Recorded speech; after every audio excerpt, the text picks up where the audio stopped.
What's up, you guys? Welcome to The Imagination. I'm your host, Emma, and today I am honored to have back on the show once again for another groundbreaking episode.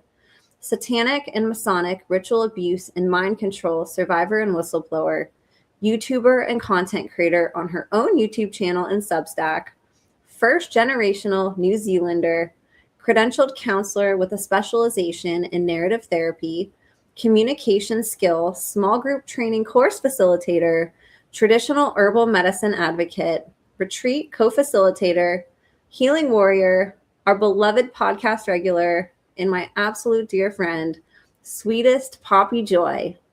In case you have missed any of Poppy's amazing episodes where she has shared her harrowing, inspiring, and miraculous testimony, here's a brief recap, as well as some things you can expect to hear about in today's episode. Born as a first-generation New Zealander into a multi-generational lineage of incest, ritual abuse, Masonic depravity, and the insidious grip of MKUltra programming, Poppy's earliest existence was engineered for control. From infancy, she endured horrors designed not merely only to harm her body, but to fracture the mind, fragment the soul, and harvest the pure essence of consciousness itself. Rituals timed to ancient astrological cycles, underground labs, interdimensional violations, and the cold machinery of mind control sought to reduce her to a programmable vessel. Yet within the very core of that engineered despair, an unbreakable light refused to dim. Before the memories fully resurfaced of her past, Poppy quietly built a life of profound service. She earned a degree in counseling, specializing in narrative therapy to help others rewrite their stories. She facilitated communication trainings, championed traditional medicine, traditional herbal medicine, a knowledge she has applied to her own battles with cancer and Morgellons, and co-led retreats that sparked transformation in countless lives. But the body, a wise and loyal guardian of truth, could no longer contain the suppressed tidal wave of trauma. In a moment of divine rupture, the memories flooded back, demanding release. Poppy faced the ultimate choice: remain silenced or step boldly into the light. And in that choice, she chose liberation. Today, Poppy Joy stands as a fearless whistleblower, healer, and visionary architect of freedom. Through her YouTube channel at Mayan Missions, her powerful Substack writings at mayanmissions.substack.com, and her presence across platforms, she shares revelations about Ramkoa, which is ritual abuse, mind control, and organized abuse, things like secret space program entanglements, time-space manipulations, remote viewing, Masonic dualities, loose rituals, and the profound redemptive force of love as the ultimate antidote to engineered darkness. If you've missed any of Poppy's previous episodes, I'll have her playlist in the show notes and highly encourage you to watch every minute of every episode we have done together. On today's episode, Poppy will be sharing with us some important topics that will benefit everyone listening today to hear about, including a continuation into the advanced and holistic research into her health issues and what this means for those with conditions like Morgellons, as well as for victims and survivors who have been subjected to medical or human experimentation such as MKUltra, the needs of survivors to ensure they thrive and are supported as this old system dies, speaking out and speaking up publicly from a survivor's perspective, and so much more. You will not want to miss a single moment of this episode. Poppy's journey is no ordinary survival story. It is an epic testimony of transcendence and transformation. From programmed amnesia to enlightened advocacy, she embodies the truth that no system of control is stronger than a soul aligned with love. She speaks for the voiceless, reminding us that every act of truth-telling shatters chains for generations yet unborn. In her gentle yet seismic presence, we witness the miracle: trauma transmuted into testimony, pain alchemized into purpose, and suffering forged into a beacon that lights the path for collective awakening. Poppy calls us to rise together, to reject fatalism, to dismantle artificial overlays on our natural reality, and to co-create a world where children grow in safety and freedom, where love organizes society, where the earth is honored, and where every being reclaims their sovereign power. She is proof that even in the deepest night, One heart on fire can change the world. Her life whispers to every one of us, you are stronger than the shadows. You were born to shine. And together, we are unstoppable. So you guys, please help me in welcoming back today's guest of honor, survivor, overcomer, voice for the voiceless, spiritual warrior, anti-child abuse advocate, walking miracle, content creator, and an amazing woman who is on a mission to speak and bring pure joy into the hearts and minds of all mankind, the one, the only, Poppy Joy. Poppy, it is so good to have you back today. Thank you for coming on again. Thank you. Thank you so much, Emma. It's just wonderful to be back here. I feel like I'm in my home with podcasting with you.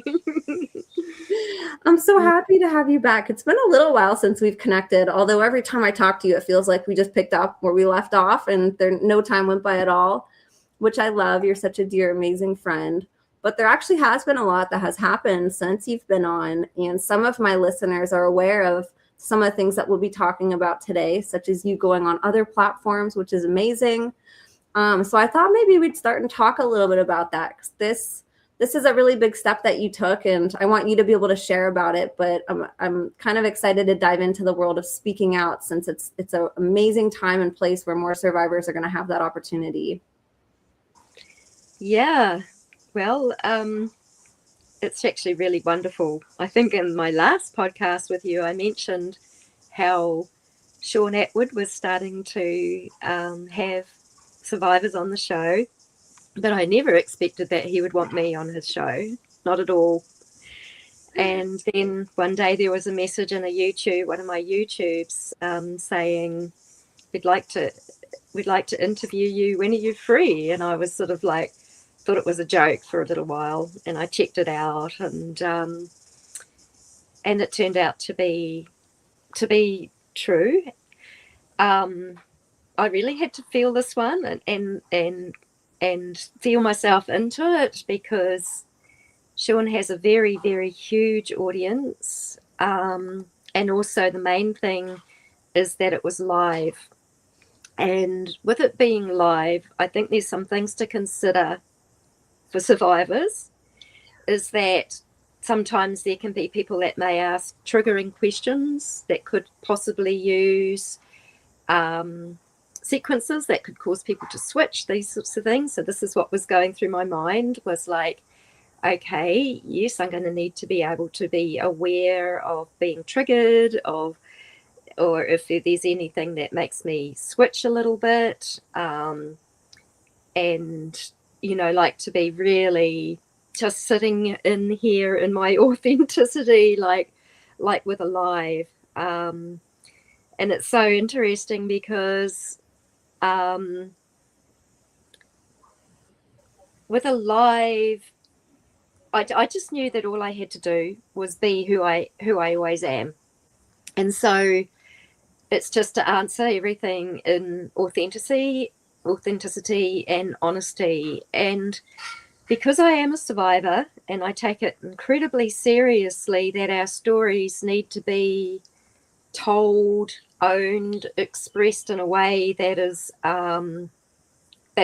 honest and true, but because we also have these memories, which are often in little bits and pieces and fragments, and like, we can't always make the total meaning of them all of the time. It's actually quite a difficult thing to do. And so I really am very conscious of just speaking very much from my own experience, trying not to put too much interpretation onto visions and things that I've seen, and all of that. So the way that I will describe it is more like how I saw it.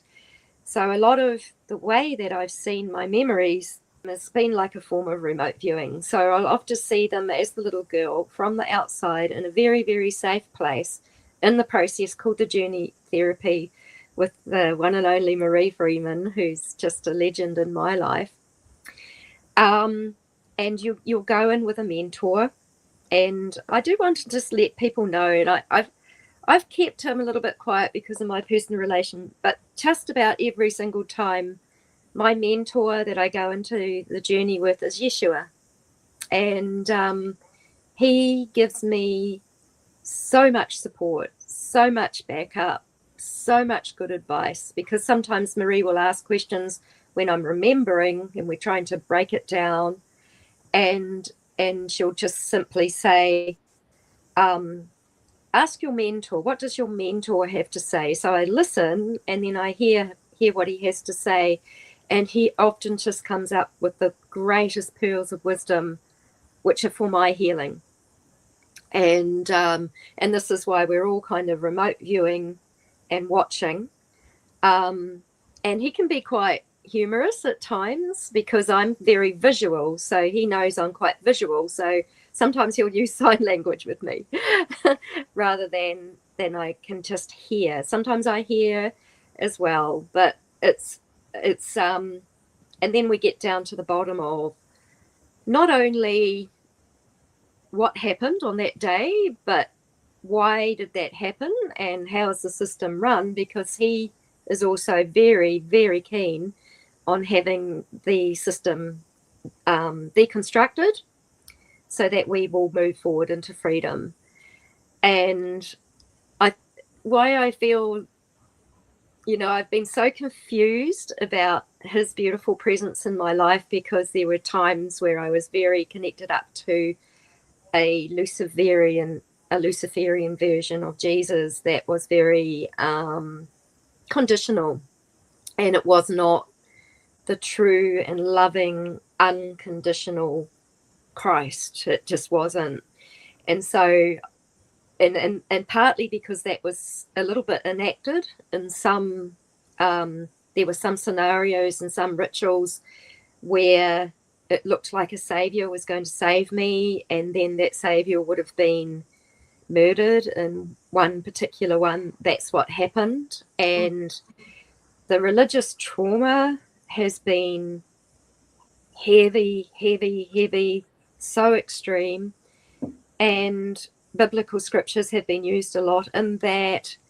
I have had church involvement, which has been very much a part of my life and a part of the traumas I've really experienced in this life. So when I have this beautiful, unconditional, loving warrior, Yeshua, with me, I feel really, really empowered, and he feels like a brother to me. That's how close he feels. He's so into equality. There's no hierarchy with him. He never, ever puts himself above or below anyone or anything. This is how I've come to know him. And I just want to say one thing, because it's kind of humorous, and it was quite an eye-opener for me, is that once because I meditate a lot, and I've been meditating more and more with him as well, because it's like he's right here, close to my heart, within my soul stream, and it's really lovely. So once I was meditating and I was just saying his name, and I was just saying, Yeshua, Yeshua, Yeshua, and then it was almost like I saw his lips moving, and he was going, yes you are, yes you are, yes you are. And I was like, that. I know. And I've got tingles all over me as I say that, but what really, really struck me in that moment was him showing me that I had come here to also carry on his work. And I do believe that many, many survivors are doing that, and that they are carrying on his work. And that's why I feel like we have this knowing of him and this closeness to him, and that that while he says he's not the savior, he shows us how to save ourselves and how to get through all of this and how to master our own lives. So yeah, I just wanted to say that, because I've actually kind of avoided going into my personal experiences in the past, because I just think, oh, these are between me and him and they're so sacred. But that might be inspiring for people as well, just that we can have this direct connection. And for me, it's been really vital that I have a direct connection with the Creator, which is funny because it sort of came around through the Mayan calendar, which I've kind of left because I still see that now as being in part of this construct, which I'll go into a little bit later. But just returning back to going on to a big live podcast, it was nerve-wracking. I needed to keep staying in my heart. If I'd been in my mind, I would have got totally lost and consumed by it. So I just had to stay in this meditation, be more and more focused and staying in my heart, knowing that this is where truth is and comes from. The heart and the body, they do not lie. They hold all the truth. But our minds and our mental concepts and things that we learn from conditioning and programming from the outside can be, can have all sorts of manipulation and deception. So it's really important to know what is what. So I've actually discovered some really confidence building things about myself from doing this process as well. I had many programs came up from it, especially afterwards. But I realized that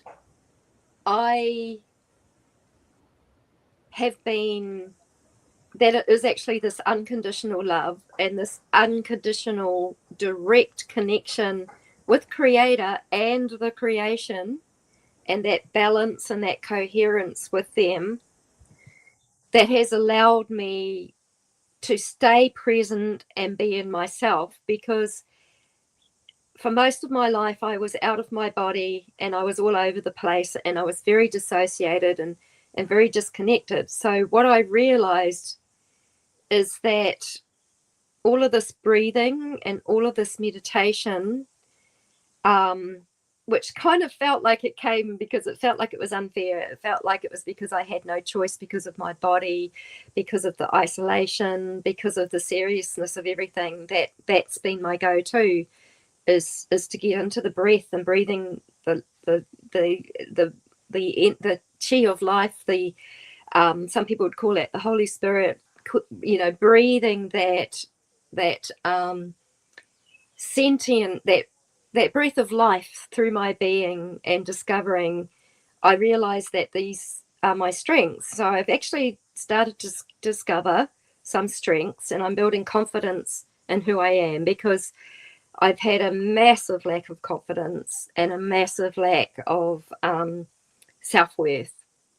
And so it's been really important for me to keep rising up and stepping up into myself. So I saw it as a huge challenge to do this show, and I mentioned that to Benjamin, who was arranging it for Sean, that it was a huge challenge, but that because I want this all worked through and all done and all deconstructed, so that we will get free of this tyranny. We will stop this, and all of this is going to leave and go. And I have visions of this in the future, so I know this to be true. And I know that all this work and all this exposure and all of this deconstructing, particularly through the survivors who've had the experiences, is actually a very vital part, because we, as people of this earth, we also have to acknowledge the shadows. We have to acknowledge how did we get into this mess? And many people will avoid that. And sometimes that can be like a form, it comes through religions, and New Age religions, and it can come through a lot. Like, for an example, when I was in the church, I was always, just give it all to Jesus, just give it all to Jesus. Don't worry about it. Just give it to Jesus. And then, my poor back wasn't getting better and all of this thing, because that was the thing. But I actually had to go in, and I had to sink in, and I had to face and find the darkness, and what had actually given me all of this, created all these programs in my life, and the curses, and why I couldn't move forward, so I wasn't stuck. And then also in new age religion type things, there were people, I think they call it spiritual bypassing. It's like, just stay in the positive, be there. And look, I went along with that for a long time, and I overrode it. But you can't override this. It's gonna want to burst out, and our bodies are going to speak up with pain, with disease, with all of these things. And so it's going to have to be confronted. And so I'm really grateful to all the people who may not have even had these experiences, but are really keen to get down to the bottom of what is underneath this whole system, and why is it running like that, and breaking through, and like piercing that darkness with our own light, and awareness, because this is actually a really vital part. So yes, that's why I said yes, I'll go on the Sean Atwood show, even though it freaked me out like massively. It was just like such a big thing, because I feel very safe on your show, Emma, because of the way it's done. And it's still the best place, I feel, for a survivor to share. I still feel it is the safest place on the internet. There's been ongoing support, there's been community. I've met other survivors now who are a valuable part of my support network, which was really necessary, because for so long I couldn't meet other survivors. So when I came on the show, there you were, Emma, and others, and I could feel you. I could feel you while I was speaking. I knew you were there, because I couldn't read, because I had to turn my iPad over onto its side, so I couldn't read all the comments, and I need to maintain my focus, because I have had a lot of stress and injury to do with my brain and my head. So, and that's why I'll flick around all over the place and jumble my words and all these sorts of things.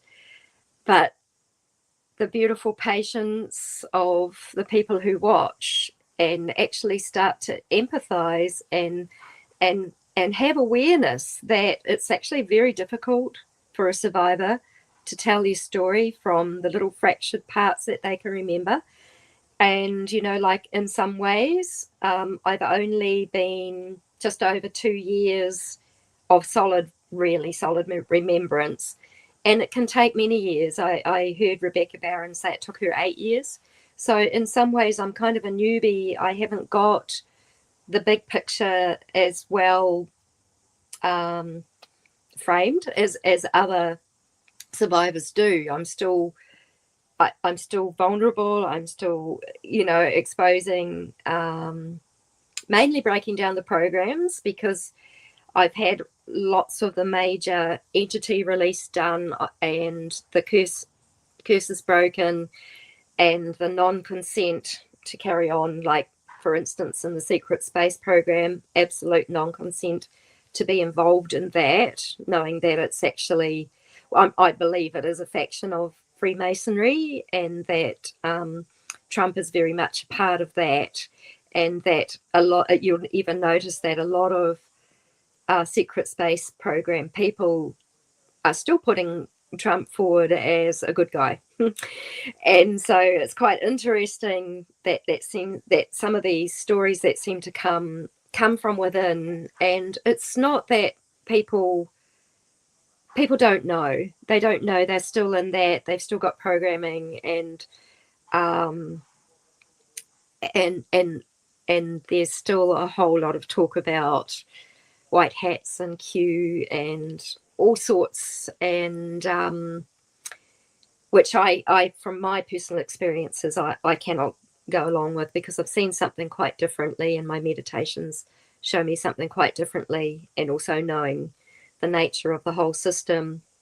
And then we have other people on this show that are actively speaking out about the ninth circle rituals and things that some of these people are involved in. All of this is coming out. We're getting deeper and deeper into, ironically, what was called the swamp. But, it's the dirty, stinky, smelly stuff that's been left over, the most heinous of crimes that have actually happened through these things. So, being really well supported, like if you're a survivor and you are thinking of going on one of these big shows, and you'll be in a different space and place than me. You might be further along on your journey, you might not be. Like we're just at where we're at. I think it's really important to have a support network behind you. Emma was just an extra added surprise, because I had actually told virtually no one that I was going to be on there, apart from my survivor friend who I met through the Imagination podcast, who's been, she's just helped me no end to grow and gain confidence in me and myself, and Marie. And I knew that she was there. And then like half an hour before the show, I get an email from Emma, and she's there, and she's like, oh my gosh, like just this, how Emma, you just, and I know that every guest comes on and we all held, nurtured, seen, and we all hear this true story about ourselves that we couldn't ever say for ourselves, but Emma could. And it builds us, and it helps us grow, and it spurs us on. It inspires us to be the warriors that we really are, because it does take that warrior strength to stand in presence and to be with all the things that have happened to us. So now I feel like I'm just one of a great big team of people speaking up from all around the world. And I think there were a few people from New Zealand that were quite shocked that these things actually happened in New Zealand as well, and that probably needed to be known. Overwhelmingly, the response was really positive. I'm really interested in the responses and the comments, and I do look them up. For one, I want to see how are people taking this, where are people at, because I can often feel the frequency of a message in a comment, and I can feel when people are very, very authentic. I can feel when it's just Satan is trying to, prod and poke. And often they are doing that with scriptures. Like you'll tell your whole story and you'll say how miraculous it is to survive. You're not telling your whole story, only little parts of it really, but how miraculous it is to survive that. It cannot be done without love and direct connection with our Creator. Now, I know I'm a little bit odd, because just for me, I can't use the word God, and that's just part of my life, and part of that is just because there's been so many gods, and God has often been used in a Luciferian context in my life and others. So Creator is the word that I'm using the most, and also source, because source, that's the creator of it. This is all the frequencies that are given for us to learn and grow. It is that absolutely unconditional loving force that creates life and can run through us. And when we are directly linked with the Creator, we cannot create anything that is outside of that intent, of that love. So for me, it's just really, I need to use those words, because they're what really holds meaning for me, and gives me purpose. And in that, I'm also, look, so much of this discovery has come since I did the show, so I'm kind of go off in tangents, and that's the way I've always been, and that's the way I am. But I'm more sure of myself than ever that this direct connection with the Creator and creation is really, really, really vital, and that it needs to be a balance. It's actually a balance of our own masculine and feminine beingness to be a whole being as well. So that's why I'm not saying that word God as much, but I know that when Emma says it and when so many other people says it, I know exactly that we're meaning exactly the same thing.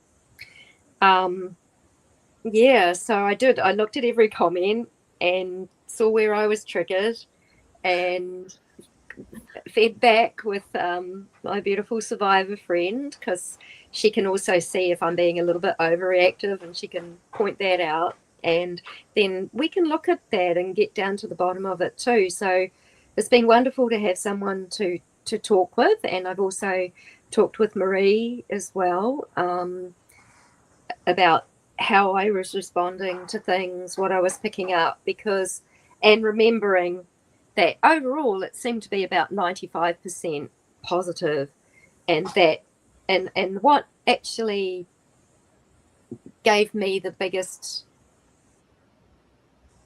heart sensation moments was when people said, I'm so glad that she said what she said, because that happened to me. What she's saying is true. Because it gives them permission now to feel themselves, to look at themselves, to do the healing themselves. And so if we can create that more and more healing is happening because we speak up. More and more people can be honest with themselves because someone took the courage to say it. Because I remember one of the shows we did, Emma, was about, we were looking at UFOs and UAPs, and I was like, oh my gosh, I don't know that I feel I've had enough experience, but it does need to be said. And one of the things you said to me is like, just say it, because it will open up conversation for other people, and other people will start to speak about it. And sure enough, that happened, didn't it? Because it did.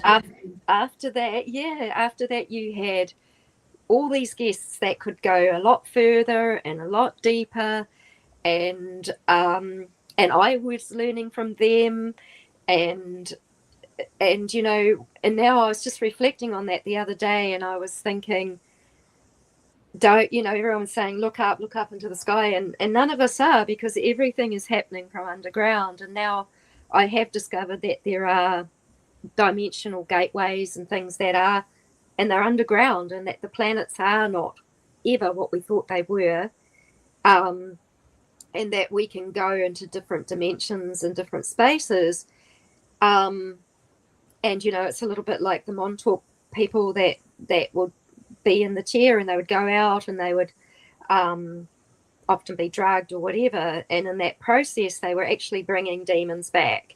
And and the little children, like Dr. Juliet, when she was little, and they were being starved and malnourished and abused and not fed, and they would only be fed after they had gone out and brought these demonic entities back in. And this is what survivors have been used for, because we're so powerful that our emotions, if they can channel our emotions into the fear and into the torture and into the pits of hell, then we actually end up generating and bringing these things into form out of that. And this is one of their techniques that I've discovered happens. And so on the flip side, as we heal and as we get better and as we reclaim ourselves, we can actually powerfully bring the greatest amounts of love into the field, and just permeate that darkness fearlessly. Love is the opposite of fear. So love going into that fear, it just blows it wide open. And the more I start to realize how powerful I am, and how powerful every survivor is, and every person is, we've all got this potential. We've all got it within us. And we've all been mind controlled. We've all been programmed. If you've ever listened to a radio, seen a television, anything, you've been programmed. If you listen to what the government says, you're listening to programs. They are literally pre-written programs. That's what I've discovered, and I'll go into it a little bit later. But yeah, so after I did Sean's show, my nervous system was absolutely done. I was absolutely wired, and my vagus nerve pressure, everything was just through the roof. And it's funny because a few days earlier, just from meditation, I had and I hadn't had one for a while, but I made an acupuncture appointment, which was the next day. And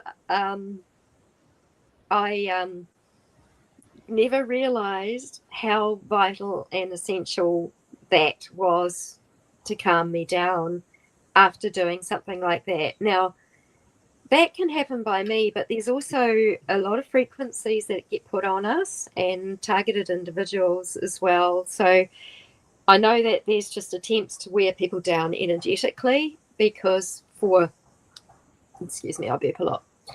For about 2 weeks after the show, I lost my connection to feeling love again, because I was being hammered, really energetically hammered. But it was also a lot of programs started to rise up, and they were programs about, all sorts of ones about accusation and blame, and you shouldn't say this and you shouldn't say that, and you might have said that and you should have said it that way, and you're vague and you're this and you're that, and you're it just comes in it can come in a bit like an avalanche. And so I think sometimes we need to be prepared that these things can happen, and that part of it is our programming, because we have to get past those walls. And what I found is that outside every compartment in my system is a gatekeeper, and always in that gatekeeper, it seems to be without exception, there are suicide programs. I really appreciate being able to say the actual words on your show, Emma, and I hope that's okay. But those they are there, and so, and they'll keep coming up, and you can feel so hopeless, and the mind, if I can't access my heart again and it's so important to access the heart, go direct with Creator again. Yeshua, if you're really tight with him, even the earth as well, like she will speak as well and hold, and like she just holds my back. And I also had to have a lot of time just lying on her, just lying on the grass, just being with her, just being. I had to get off my devices, because a lot comes through devices as well, but to really bring myself back. But the good thing is that under you find deeper and deeper programs, so it's actually breaking my system down a lot more. It was like really interesting, because one of the things was there was some major word muddling. So I actually said the word vasectomy instead of circumcision, which makes no sense when you're saying, that basically my ex-husband had a circumcision as a baby. There's no way he had a vasectomy as a baby, and most people could have worked that out. But I was like, why are my words scrambling? Because you might notice they're not scrambling so much now.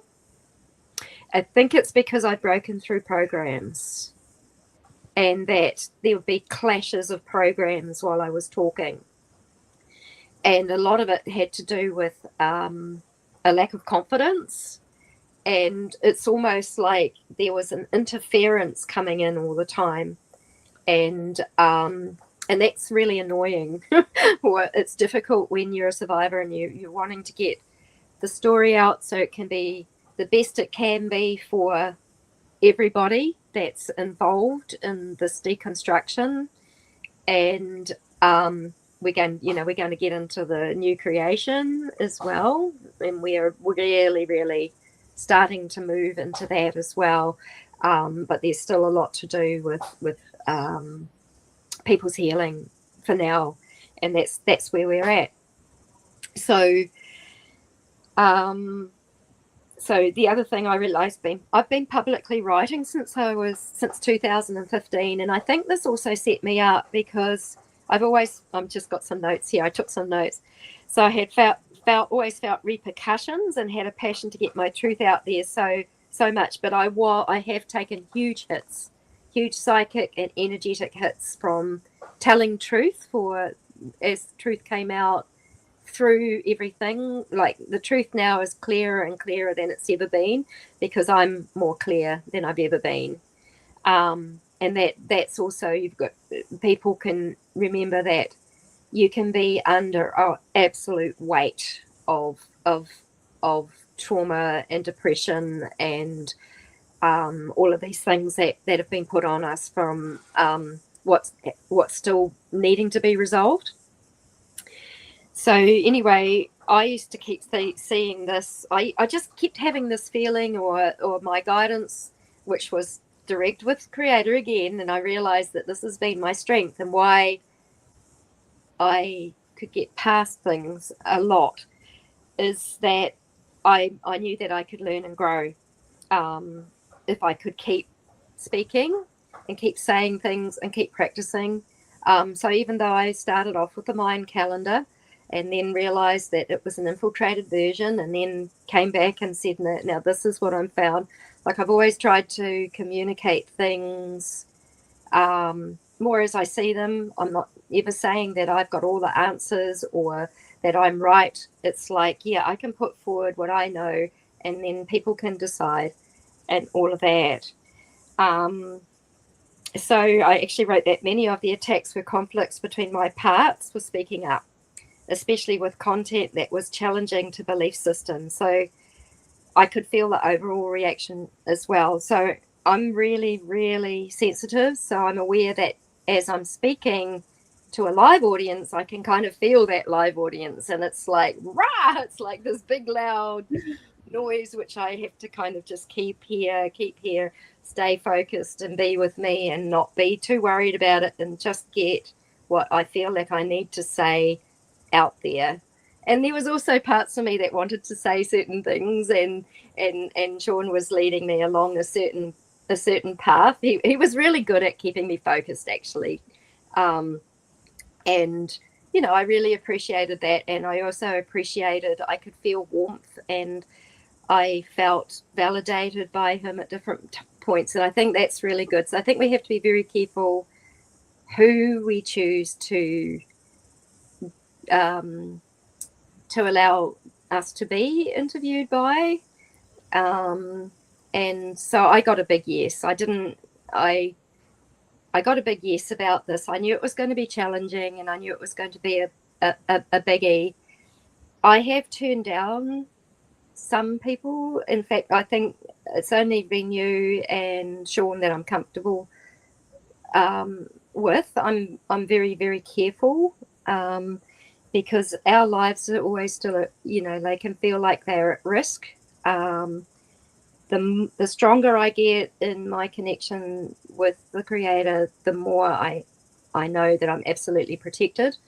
The more that I know about space and time now, and how we can have precognitions, we can have all sorts of things that are working in our favor, so that harm doers can't even get to us in the first place. Because I can feel in my field, I can feel when they're coming near me, I can feel, and I have worked out how to deal with that.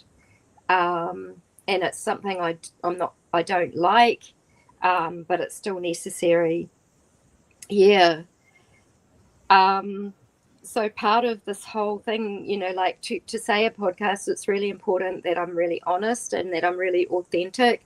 Sometimes I listen back and I go, oh, that was a bit exaggerated. Oh, you downplayed that, and we have all of these little things. Or why did you say that? And it's like, yes. And if I let my mind take over, I would have totally beaten up my own ass, but I wasn't.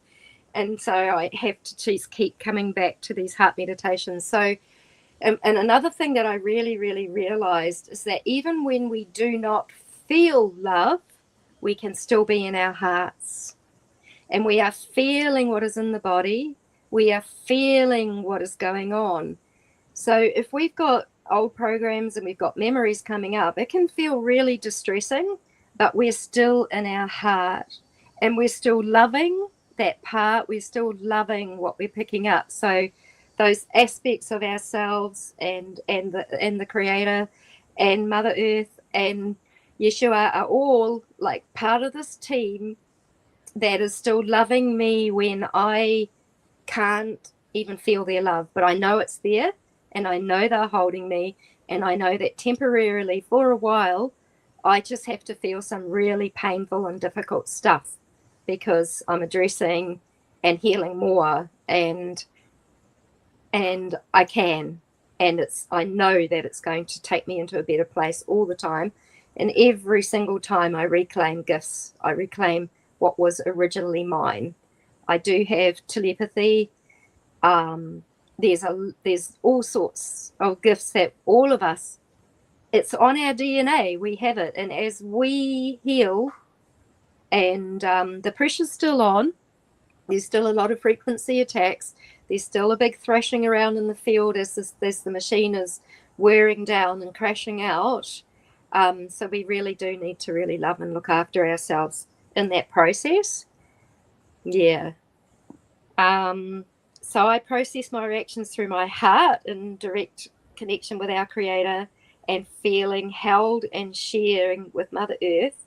All our experiences are a part of the consciousness of Mother Earth. So for every survivor who's clearing up and cleaning up what's happened to us, you know, the worst imaginable things that are there, they've also happened to Mother Earth. She's also been overlaid, she's been overridden, she's had fear pumped into her ley lines. She has held this. She has been raped and pillaged and terraformed and manipulated and controlled by this hostile takeover that has relied on human flesh and blood and adrenochrome and all of these things for it to be sustaining. Is actually survived by our consciousness and our life force. And this is why it has taken particular people, and we've been fed into programs that we didn't even know about. And some people still don't even know that they've been a part of these. But the thing is that now it's become, I'm seeing that these are, this is one of the things I really wanted to say on Sean's show, that what's happening now a lot with the global, a lot of the weather manipulation and all of these sorts of things, they are like global satanic rituals, and they are keeping people in absolute states of fear. They are programming people to look to a government again for a solution, and that's not where the solution is. It's in every one of our hearts. It's with our direct connection. This is what I know for myself, or what I've found for ourselves. And this is spontaneous, whereas where the governments, and they are like computer programs, we are living, basically, I see now we've been living in a machine world. It's been very, very controlled. Actually, I think you've got a picture there, Emma, of the Mayan pyramid. And this is just to give an example, really, on when all the pyramids were built, all pyramids, there's been pyramids overlaid over all of the earth. There's been all sorts of technology. So you can see here how this is like computer technology. And it has kind of like, when consciousness changed, when the pyramids and the straight lines and everything came, into our existence, consciousness changed, and these were actually, I see them now as extraterrestrial devices that were there to start to harness the energy of the earth and the energy of the people. And at these times, these are when, like, I know that the Mayan civilization was one of the earlier civilizations. So civilization basically is when infrastructure and everything is built, and you have water systems, you have agriculture systems, you have sewage systems. We left that pure harmonious state of being with the earth, and just like being with her natural rivers, her, where everything used to be in balance and harmony, and we would live in balance and harmony. So these things started to come over. They would affect our minds. They all sorts of religions were developed and came around with every empire that sprung up in this era. And the one thing, like how that is that it channels people's consciousness outside of themselves into belief systems that they want everybody to take on, that one belief system. But innately in our hearts, and if you look at any little child growing up, they're actually really whole and complete to start off with, and then they get programmed, and then they get conditioned, and they get told this is how it is, and this is, and there's education, and then there's all of those things. So returning back into our heart knowing is actually really, really important, because these civilizations created dependencies. So when you created, now you need water, now you need electricity, now you need sewage, we start becoming dependent on things, and then the religions of all these different areas say you have to do that now to get this, and you have to be a good person, and if you're a bad person, and all of this. And this is where the good evil consciousness sort of started to come in, which is very much a part of some Christianity. I'm not saying all, because there are really amazingly switched on, creator connected ones that people I have seen that are starting to thrive with this love and with this beauty. But it's also where it's got captured by Satanism, has infiltrated all of that, or even part of it was sprung up, but as a controlled thing. But within our hearts, this is where we have absolute pure unconditional love. So there's no conditions on us from this creator who wants us to experience ourselves as parts. We all have this, like, we're all part of creator, we're all part of creation, and this is what also means that we're all one. But there are those who surrendered that connection and gave it up completely and totally, and they were the ones that moved across into this technology, and we could call it the machine world. So this is what I believe guides all the politicians. I believe that we have been lied to about space and time, and that these agendas of all of these things that are playing out now could be ancient and pre-planned and pre-known, and that the machine world is like a massive computer simulation, which is very actual, and there's different parts of it. They take hold of the mathematics, they take hold of the health systems, they take hold of the philosophies, they take hold of everything. And then you'll have all of these ones like Pythagoras, Da Vinci, all of these great thinkers who seem to be connected very much to Freemasonry, and that the esoteric knowledge of the Freemasonry goes way, way, way, way, way back. And they kept it very, very private, because their objective was to be the gods and to have, and this is why we are in this kind of enclosed simulation, I see it. And it was really interesting because Rebecca Barron, who you've had on the show before, she said today in one of her little short videos how she saw it, and it's exactly how I've seen it. And that gave me confirmation in that we are living in something that's been generated by a machine. And the really good news, and what she said and what I also know, is that Mother Earth is breaking that technology from within. And I've literally seen like a big smashing of technology. I've seen shards, literal physical shards flying everywhere when she breaks through. And we support her by also taking up that warrior stance that she has to reclaim herself, because human perception is what creates.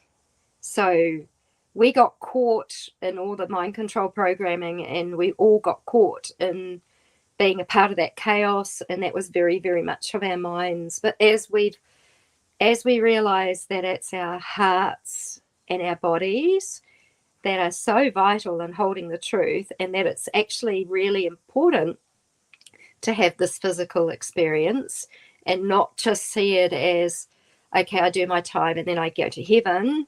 It's actually right now. Right now is the important time. We're in these physical vessels that house our being, because we're so much bigger than this. We can affect creation in the most positive way with her. So we can be with her and share in that love with her. So I'm getting more and more confident in that. I was just so lost for so long, and I thought, oh my gosh, all the things I'm seeing, how do I communicate that? Because they were freaking me out, like when I started to see the power of the written word, the numerology, the things in here where scriptures and things were become part of those systems. Not all of it, because there's so much truth in there, and it's like, yes, we can hold onto those truths. And I love it when I see survivors that find those truths, those liberating truths, and they bring them out and they free themselves. This is because that is that direct connection with the creator. And I want to say it's just the same as me. So don't go saying she needs Jesus. Don't go saying and giving me a whole bunch of scriptures. I'm right there. And it's actually quite an insult. I find it really insulting when people are doing that. Me too. Yeah, because it's like they're just not hearing me. Right. And to me, it makes it feel like they're, again, not only not hearing you, but they're not even trying to listen. All they can think about is themselves, and they're pouring themselves onto you instead of treating you like your own individual with your own story, your own beliefs. They're trying to dump their belief system on you instead of just being quiet and listening. Yeah. It's definitely offensive. It is. And I've tried to feel into that and feel into what might have been going on for them to need to do that. And it all goes back to fear. Yes. That there's actual fear, and that cannot actually be the conditional nature of religions, not the genuine connection type thing, but what religions will put onto people. And I used to have that fear. I was right in there. I had that fear, and I used to feel that it was my job to preach, and I even did hurt some people in the process when particularly I remember one man, and this is why I have compassion as well and want to bring balance to it. But one man he was a work colleague, and he was a paraplegic, and he had an accident, and he had gangrene, and he was in hospital, and he was dying. And you know what he needed from me right there and then was just love, someone to talk to, someone to say, I love you, I care about you, oh my gosh, this is tough, I'm here. But no, I see that. How's your relationship with Jesus? You know, it was the last thing he needed to hear. Right. And then once when I was lying in hospital, someone did that to me. So I also received that. And it's not about karma, it's about love.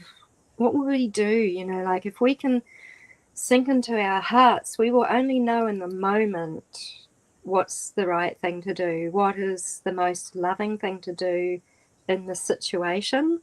So I don't even want to, I will say, I find it offensive and I've reacted, but at another point I understand. Yeah. And I hope that those people can heal their fears and really just really be in the heart.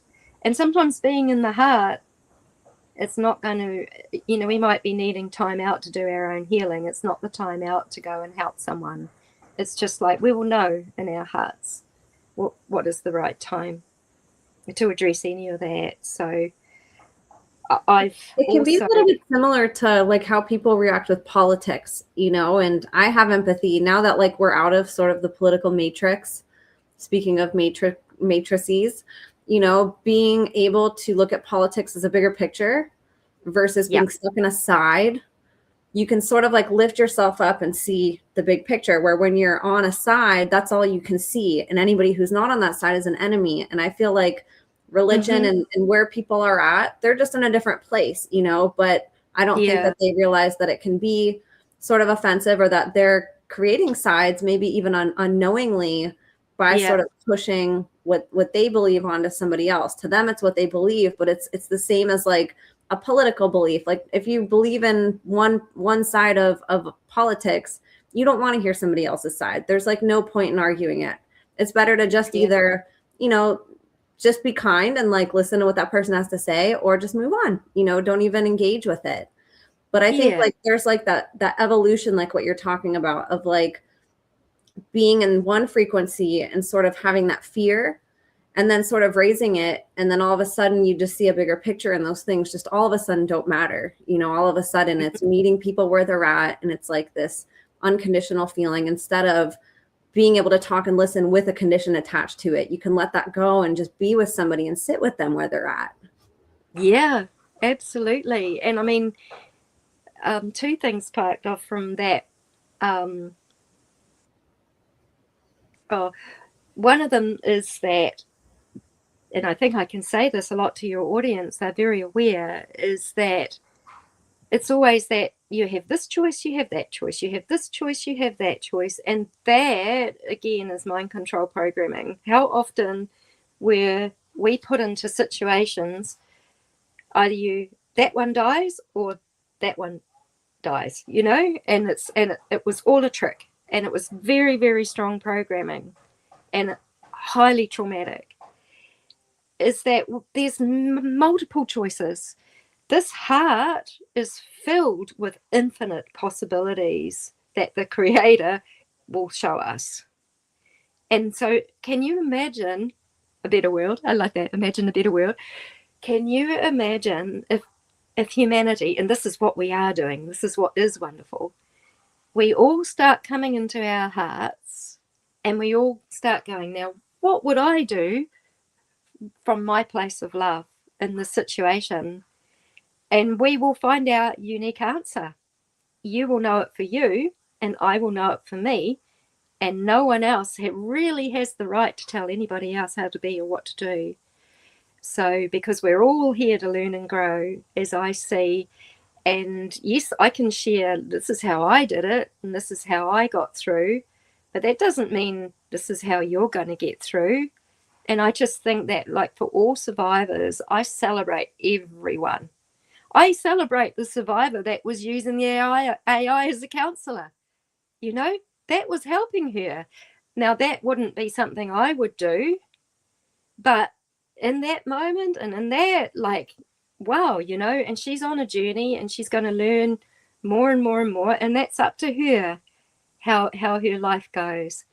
And you know, so I watch and I look at how every single survivor gets through, and I celebrate them. And I don't want any one of us to be put down because we do it a different way. The thing is, together, we're deconstructing this so that we can all create a better world where this is not going to happen anymore, where our children can go and roam free and play without needing to be shuttled here and shuttled there, you know, like, because it's not safe here, it's not safe there, you know, like, yeah, we can create that together. And that's what I really feel we're doing. So I'm so grateful for is even just the illusion of choice. Let's not think it's good or it's bad, it's right or it's wrong. It can be anywhere in between.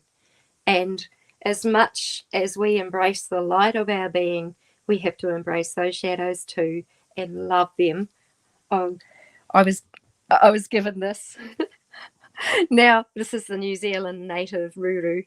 So this, I've been using this now as a real symbol to love my inner child and to say, I've got you, I've got you, I've got you. So see how it's being held to my heart? Yes. Yeah. Well, you know, I'm an older woman, yet I can still do this, you know. This is actually really wonderful. You know, we can be whoever we want to be. We don't have to be trendy. There was so much pressure on me as I grew up to be this, to be that. I've only just got to the point now where I feel like I can really be myself, and I can get behind, I can stop smiling when I'm not, you know, like, I can be real about things. And it's kind of like I've just been pulling myself together to this getting closer and closer to myself, that I don't have to keep smiling all the time anymore. I have really, really rugged, hard days. I still have days where I have to lie down just about all day and meditate, get up, nurture myself, do some food, like that, because I have got a lot left over. There was a lot of medical experimentation on me. One of the really wonderful things about being on the Short Atwood show is that a survivor, this is amazing how survivors help one another, is helping me with a frequency device. Now, I want to talk a little bit about frequencies and devices and targeting in general over my whole course, because I've had use with frequency devices prior to 2017, when I was dealing with the cancer Morgellons, and then there have been other times which would bring me out of really terrible sicknesses, because basically everybody is being hit by frequencies at this time, and this is part of the satanic regime that's still going on. And when I say satanic, I can say machine world as well. It's very much the similar thing. Even when you think about how daemons in a computer are the background processes that control the computer, well, just think how much that's like the demons, which are almost like ectoplasm and things that become real out of our perceptions. They all sit hand in hand in hand, and even through all our time with devices and technology, we have to know how to keep ourselves clear and clean from things that still want to jump on, and all of that. Now, where was I going? Oh yes, the frequencies. There's been many different devices that I've used, and I'm going to talk about them generally as a whole thing. But they show up a host of bioweapons that have been developed, parasites, viruses, things that metals. There's a lot of heavy metals. There's more metals like barium, strontium, heavy metals, mercury, lead. There's all kinds of pathogens and nano stuff that is starting to be revealed. Now, you can tell why the medical health is so... They have ignored me and fobbed me off and tried to call everything mental illnesses when it wasn't. I now know why what's at the root of the remaining diseases and things that I've got. There's still quite a lot of serious things that are going on, and I'm not going to say particularly what they are because this is a public forum and I'm working on them in my own way. I mean, I'll say some things like there's lead in my blood. There are some, I know that I was experimented on towards COVID, and that's been quite active within me, in lymph cells in my body. There's physical injuries, there's major attack on our vagus nervous system. So a lot of targeted individuals, you're going to feel there's a lot on your nervous system. And I've just come across another survivor relative has just said to me, and yes, so she's introduced me to something called Human Garage, and this is actually an amazing guy where you can get a lot of relief on your vagus system and your nerves and the fascia. So this is going into the fascia of the body, and this is technology or things that we haven't heard much about the medical system. So I'm doing some of these exercises because I still got a lot of lymphatic sort of stuff, and then the fascia, and also another friend from the podcast has sort of drew my attention to how important the fascia is to treat, and there's a lot of self-healing things that we can do, and so look up Human Garage, people that are being targeted to try to nurture, if you want, of course, to try to nurture your vagus nerve and nervous system to the best that of your ability. Also frequency, counter frequency stuff. I always say pray first. Just pray first that the right thing comes to you, because there are many different things around there. There's some better than others. I'm very fortunate to have quite an accurate look at what's going on. Now I know what's going on, and when I was in hospital in 2018, now I'm finding out what that was, with a lot of imbalances in the blood. Like I had really like double high B12, double high folate. Well, why do you have that when I was a vegetarian? Because B12 is often coming more from meat products and things like that. And I was like, why is it double high?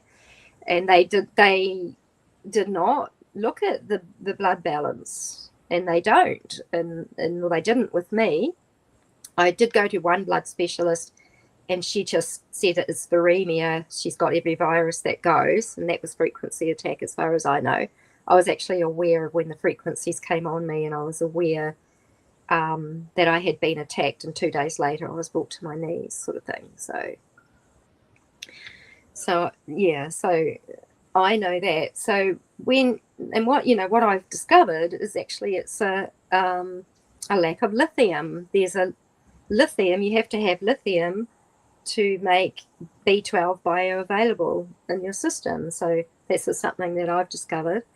And so that was not happening. So I was extra fried with mood swings and nervous stuff. I'm still eliminating a lot of ropeworms. They're coming out more and more with the treatment. There's a lot of change happening in my body at the moment. I'm feeling very positive about that. I feel like ultimately my thing is that I want to know and have the faith to self-heal, and I do believe that it is possible, but I'm not there yet, and I don't have to be there yet. When I am, I'm growing at my there's enough to take care of right now, but I really do appreciate the assistance of healing frequencies, and I would love to see this particular technology being made available to help all survivors come out in the right hands. It has to be in the right hands. So if you think, like frequencies can be used in the negative, but they can also be used in the positive. So it's really important that it is taken that way. It's very interesting that it can be done remotely from another part of the world, and that also challenges our concepts of time and space and what are we actually living in, because what we're seeing with our 3D eyes is really a reflection of what is our inner perception. And so this treatment that you're doing with the frequencies, it's remote. So somebody isn't right in front of you. It's a remote treatment using frequencies that is still able to heal you, even though it's not directly interacting with you physically in person. Yep. And that's why we're discussing it and looking at it and seeing what's going on in the body. Yeah. And I mean, there is a system that was the QXCI Indigo system, which was the earliest one that I was introduced to. But there's different ones, and I'm just keeping things a little bit quiet, because all of these people that are using this, they need to be protected as well, because not only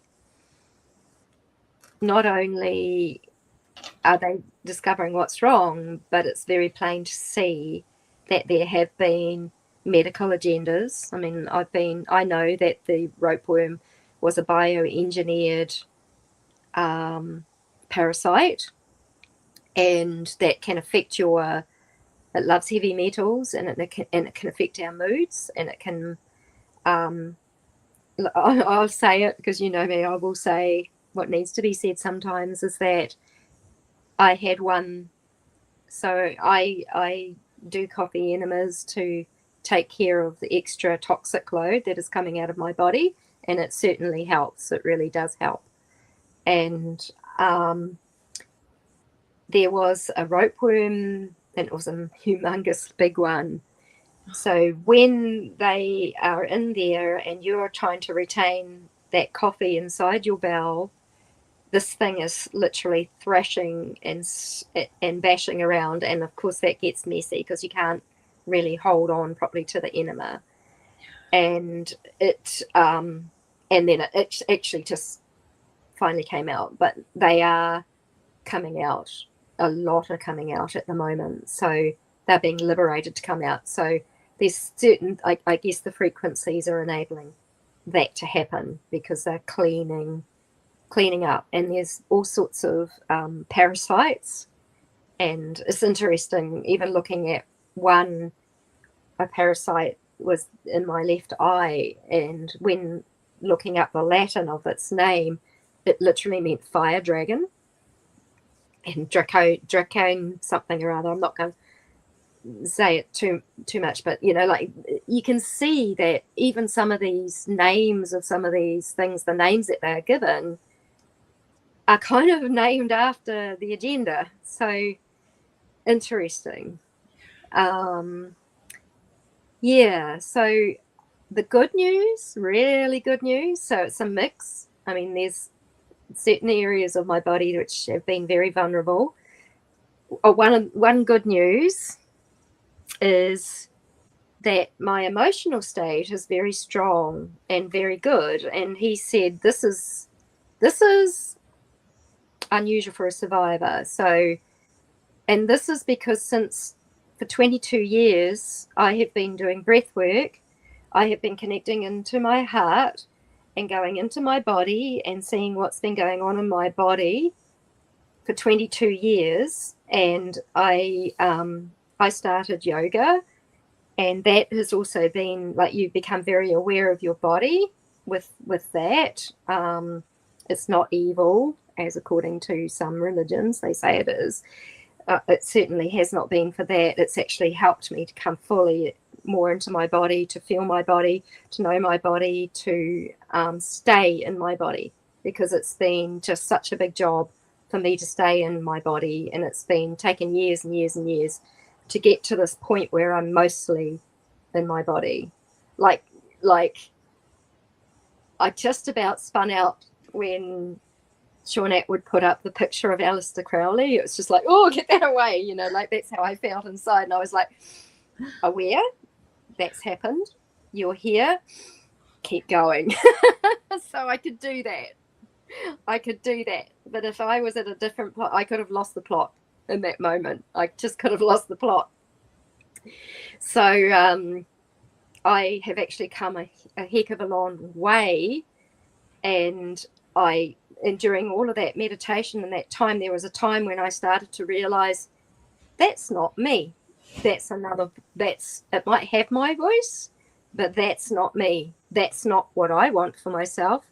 That's, and so I started to discern the different voices in my head, which were parts or programs. And I would always be checking in and saying, is this me? Is this something else? Is this me? Is this something else? I got caught out a lot as well and went into reaction. And sometimes I didn't realize I'd gone into my 2-year-old at different times, but it's becoming much, much more stable overall. So that's really good news for me, is that, and this is, the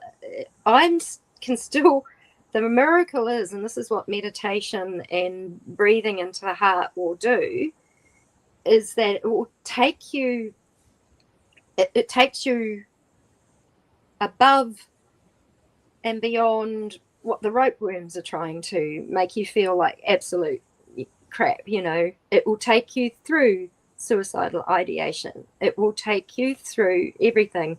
I will always have the wiser parts of myself. I always have Creator. I always have Mother Earth. I feel confident I'll always have Yeshua. That's right there with me, right here, while I go through the hardest and the worst. But then that streamline of the emotional state can stay. I can always return to it. But I have been whopped down by my health and I was originally kind of forced into so much meditation. Now I'm absolutely grateful for it. And I always want to maintain that presence.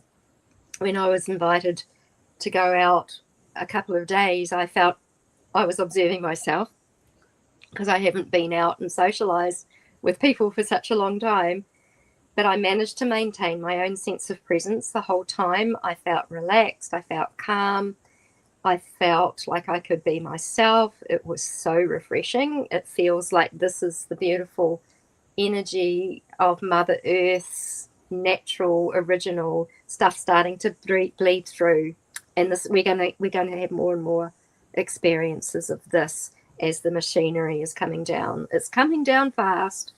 It's coming down in shocking ways at different times. But the main thing is our self-guidance as to what we do about that, and finding our own remedies and our own ways. When we meditate and we seek and we go into our hearts, we do find our individual answers. That's how I managed to stay alive through all of that, because there's been a lot of life-threatening stuff. There's been a lot of energy weapons, a lot of attacks. There's been a huge lack of love around me, which makes it very hard to carry on, because we are social creatures and we really do. We do need that. And I feel like that's my next level that's going to happen, is that I'm going to move around into those times with more people. And there's no cancer. I have no cancer markers anymore. I tried to address the ropeworms with a doctor, and he right in the consultation room, he said, "Oh, it sounds like conspiracy to me." He said that there. And I said, "Well, I'll send you photos and I'll send you research documents." And I did. And of course, I didn't hear anything, because even if the doctor is caring, they get into trouble if they go certain ways, because there are things that are hidden. And that's why I feel that one got scrubbed off the internet, because it was starting to expose what they were hiding and what was coming up for humanity. And the treatment that you used is not something that they want other people to know about, because it works so well, and like how we were just saying, it's something anybody can do. You don't have to go get a prescription from the doctor to do the treatment that you used. And even though it might be a painful way and it might be laborious and it's something that, again, you're doing yourself at home versus relying on them for, well, you have no more cancer anymore. No, and I did treat something more recently up here with black salve, but what it was connecting in is there's a lot of debris that's coming. I mean, I've got that. I think it's right around here, the scar. I don't know if you can see it, but look how good that looks. Oh my gosh, those pictures that we showed before, the gaping wound. And then this area here, I did a whole lot here. Amazing. And it just didn't stop. It just kept going and going and going. And what I actually found is that it's the debris and the breakdown of parasites. So obviously that black salve also picks that up, which means that they obviously have the same structure or similar structure as cancer. But then what they're saying is that cancer is parasites, and you treat parasites, you treat cancer. And that's, not commonly out there. I mean, I'm not saying it from a expertise point of view. I'm just saying it from what I discovered and what I saw. So, we each find that out. So that's not like medical advice, but I know of many people that are treating their cancers as parasitic infections and having results. Yeah, we've all got, because of what they've been doing, we've all got nanoparticles, we've all got microplastics or nanoplastics, things that can assemble and make people into cyborgs, and so we are humanity, Homo sapiens, people of the earth. We are going to get through this. We are breaking out. When all those frequencies go off, and they will, I really know that Mother Earth is going to break free with us, and she couldn't do it without us. We have to be awake, aware, and fearless.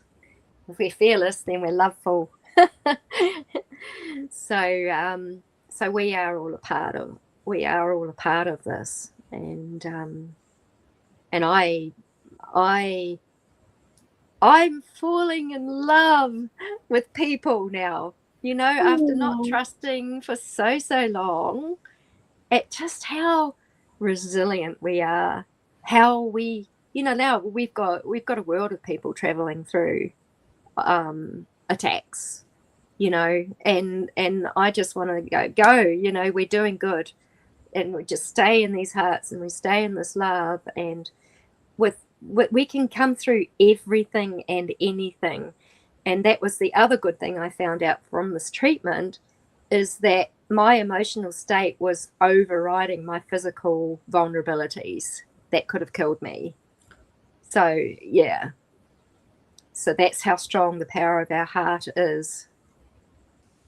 And so for these because Morgellons, this is something you talk about, that there's so many people that believe they also suffer from, whether or not they have evidence like this that they can look at.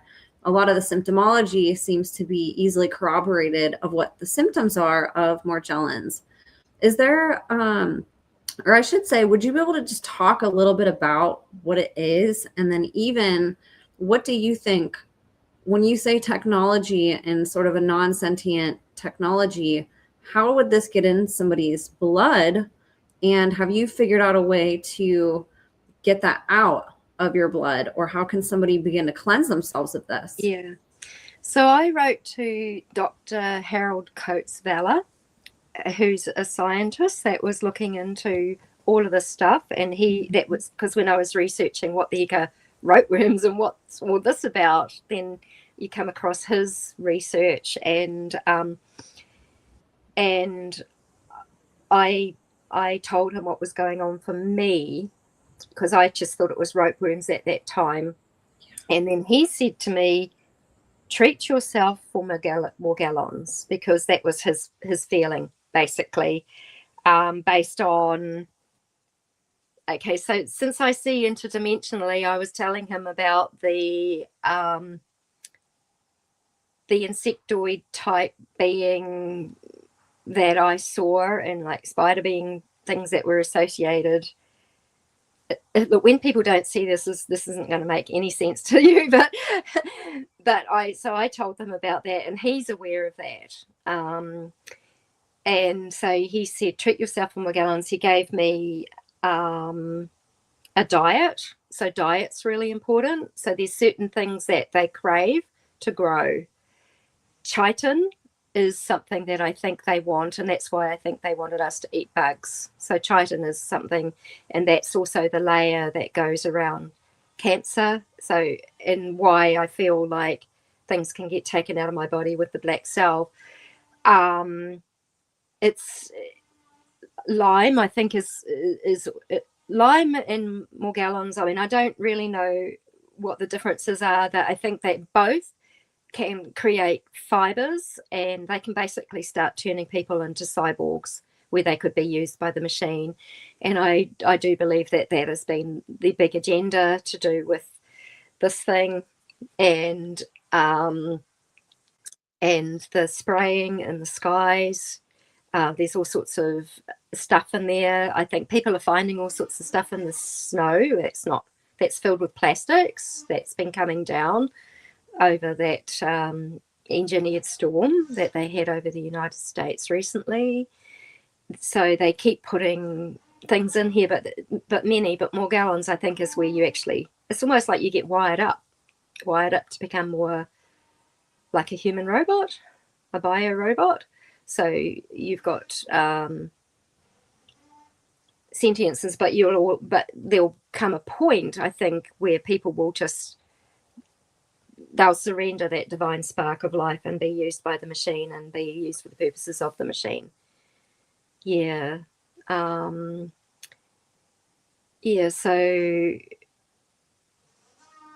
the diet for me was absolutely no meat, no sugar. It was really just fresh organic fruit and vegetables over. It's very hard because the ropeworms will make you crave sugar. They'll make you crave things like seed oils even. They'll make you crave all sorts of unhealthy stuff, and they literally make me crave meat. And I don't really want to eat meat just because of my own personal ethics. But I will. Every now and then it will get that bad, and I think, right, fuck it, I'll just have some, and I'll go and buy some and I'll eat it. And every single time, I will also start regaining a memory when I eat the meat. And I think it must have to do with the body memory of that in the past. So it's kind of like, okay, it's kind of working for me. Yes, an animal paid its price, but so they create all sorts of craving. They can create behavior. I do believe that these things are put into vaccinations. The children, autism, they found that children with autism have ropeworms. Yeah, and it's actually the ropeworms that are acting out. It's the parasites that act out, and not so much the child. The child gets taken over, and that they've actually had some success in treating and eliminating the ropeworms from the children, and then the children have become normal children again. That's amazing, and I think will be really helpful for people listening. And I love hearing too these different therapies and technologies that you're discovering. One of the biggest things for survivors is finding safe medical help. And of course, even somebody remote can still be harmful.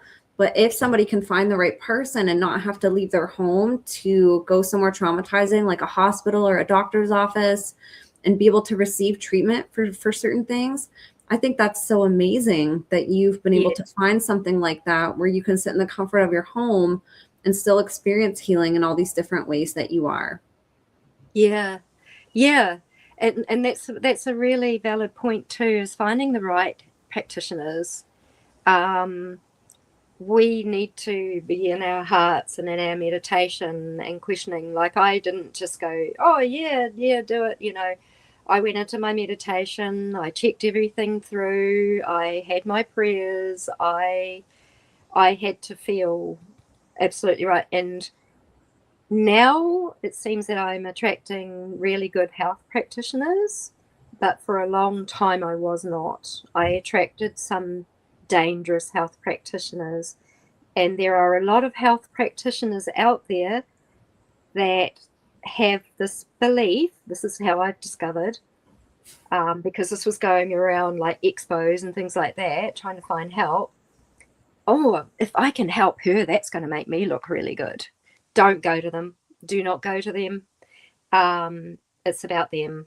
And the other thing that I do whenever someone wants to offer health or I'm seeking to go to a health, I tell them, look, I've been in SRA and MK Ultra. Often people that try to help me get hurt, how are you with that? And if they go, oh, they will definitely not get through to me, and I'll check that out, then I will go. Like Marie knew, she knew full well she was going to get attacked. And what I did find out is that the day that I had that heart attack, they also tried to give her a heart attack. So it was both of us on the same day, because she was helping me. But Marie was able to get past it, and I wasn't. She has been a human that has modeled unconditional love to me. Like I am so grateful for her. I tried to live unconditional love with all of this going on, but I was actually only giving out, and I wasn't able to receive. And I didn't realize that so many of us are programmed to only give out and to only be outside of ourselves in a dissociated state. We're out there and to be used, and and so it wasn't coming back to me, and I didn't know how to receive, and I didn't know who was safe, and I'd been burnt so many times. And just even with the machine world, it can monitor us, and it can put impositions, and it can interfere all the time. And when that comes down, we will be creating directly with Mother Earth and the Creator. We will be creating, and those impositions and interferences will not be able to happen anymore. So this is what I also really discovered is like, why is everything I do get undermined? And I would think I'm sabotaging myself. Well, actually, no. This machine world was sabotaging me, and I would believe I was sabotaging myself, which was actually programming. So it is going to come into that state where we will be creating safety. We will move into healing with each other. There are so many, like now I'm meeting more survivors from around the world, and it's just such a beautiful and a wonderful thing. And there's so many survivors out there who cannot address their own needs. They may not live, they may not have a safe place to live. They may not, they may have to just keep working like dogs to keep going and surviving. They are not in situations that are conducive for their own healing. And this is what I feel we will move into in the future, and that we can even start to bring it into our perceptions. And by doing that, we start to initiate creating that. I have had visions for many, many years of healing sanctuaries all around the world, where people would come and heal, find out who they are and all of that. Now they are very, very focused for survivors. I know so many survivors, like, we've kind of been pushed out and brushed out to the side after all of this has happened to us, because there's been nowhere safe for us to go. I know that different people have found different safe pockets here and there, and I celebrate that. I absolutely do. But my vision is for healing sanctuaries. I used to be a retreat facilitator. All our retreats were they were tailored to the needs of the guest who was coming, and we only used to see one guest at a time. And so I see that we will have healing sanctuaries which will be set apart in nature, where it takes the whole person, the whole life, the fears, the aversions. If there's addictions that needs to be worked through, it's like we can't just plaster all the same rules on everybody else. It's like it's going to have to be a very heart-led way. It's so exciting because other people have the same vision, and I'm hearing about it through others, and I know that I will be contributing to this in the future, and it will be a nurturing for those that are giving or facilitating and doing all their parts, as well as the people that are receiving that healing. But until there's safety, we can't even remember. I've only the last two and a half years have I got into a place where it's safe enough for me to start to remember. It's quite amazing. It's a couple of dogs on the property that even give me that safety too, which is nice. But I've had to be financially supported, and I've only been able to do that with a benefit, which is just the absolute bare minimum. And because I've chosen natural healing as my thing, I was pretty much channeled into only mental health through the medical system, and I knew that so many physical things were happening and needing to be addressed but not being heard. But those things are, they all have cost, they all take money. I'm so grateful for the people who've given me the gifts, but there's certain things that I still need. And this is a huge thing for me, is that someone's organizing a fundraiser for me, and this is like a big process to receive.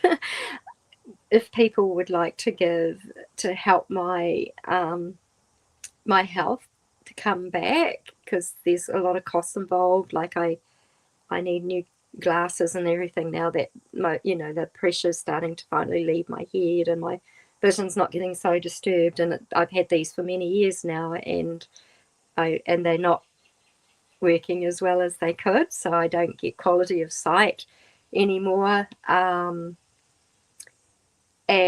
there's just different modalities and things I need, and I'm not sure about this yet, but I definitely, I am sure that I need to be around people more in close physical proximity, that people that love me and are those unconditionally loving kind of people.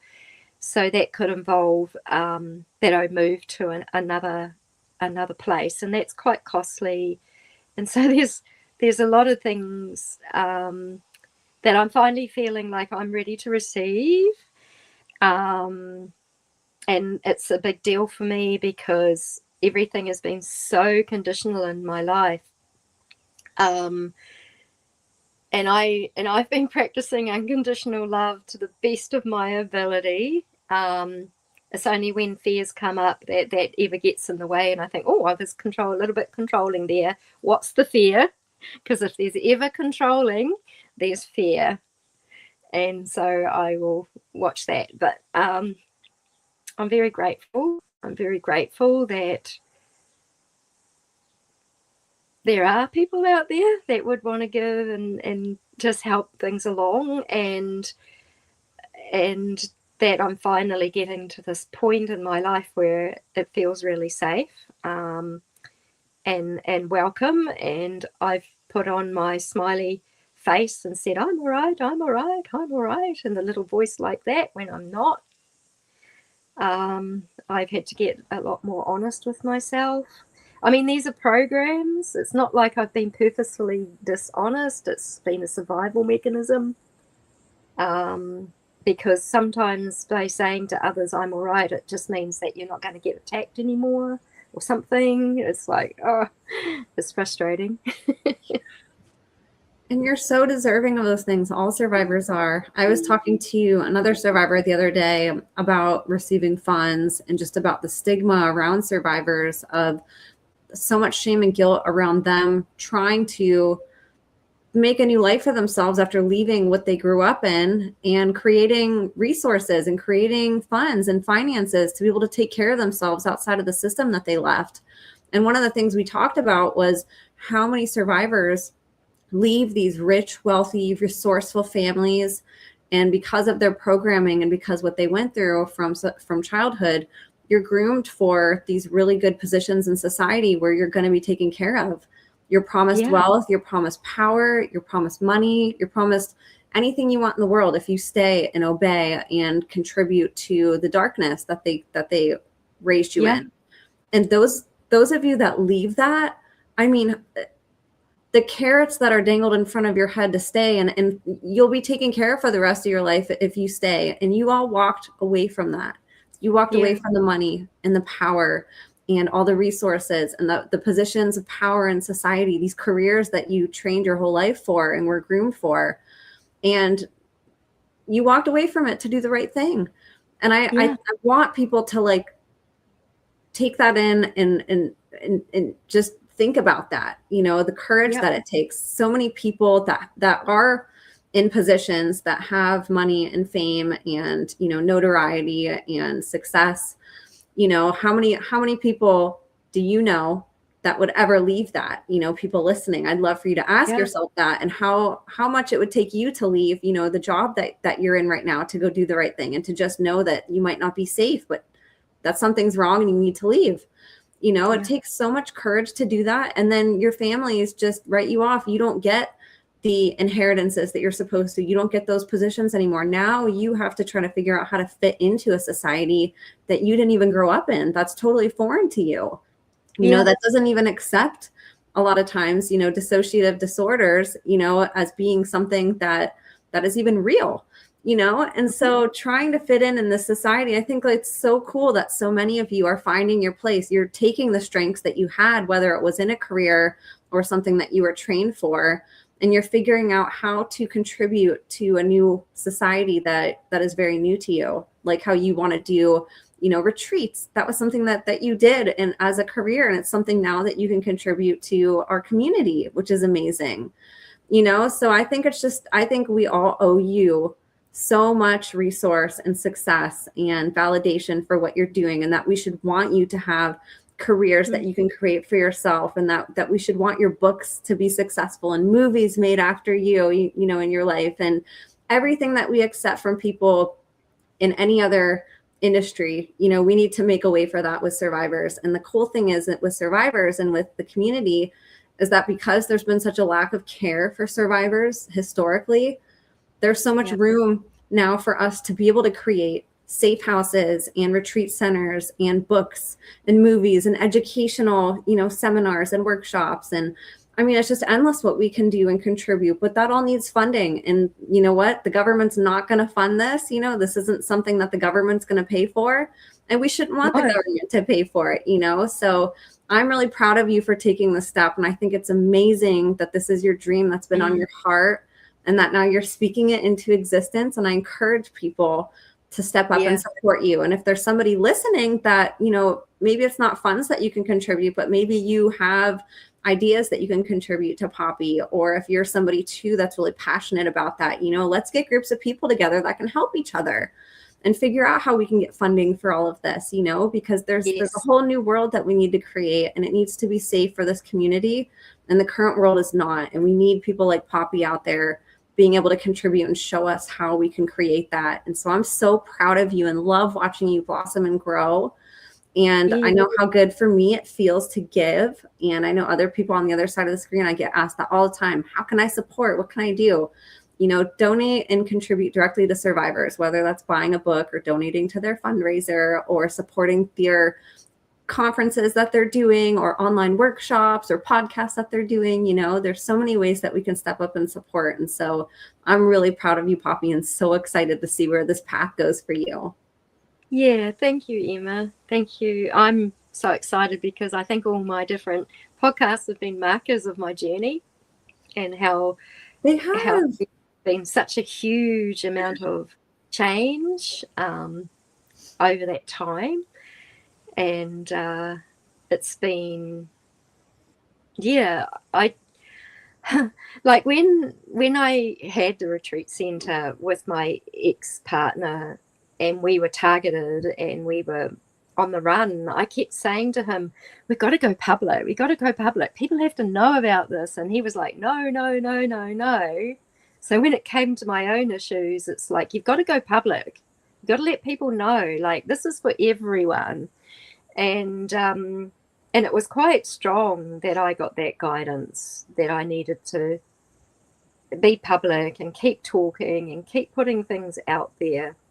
And yeah, I'm really glad. I've received a lot of flack, and it doesn't matter. None of it matters, because all of these deceptions and manipulations are all coming off, and people are starting to realize this is all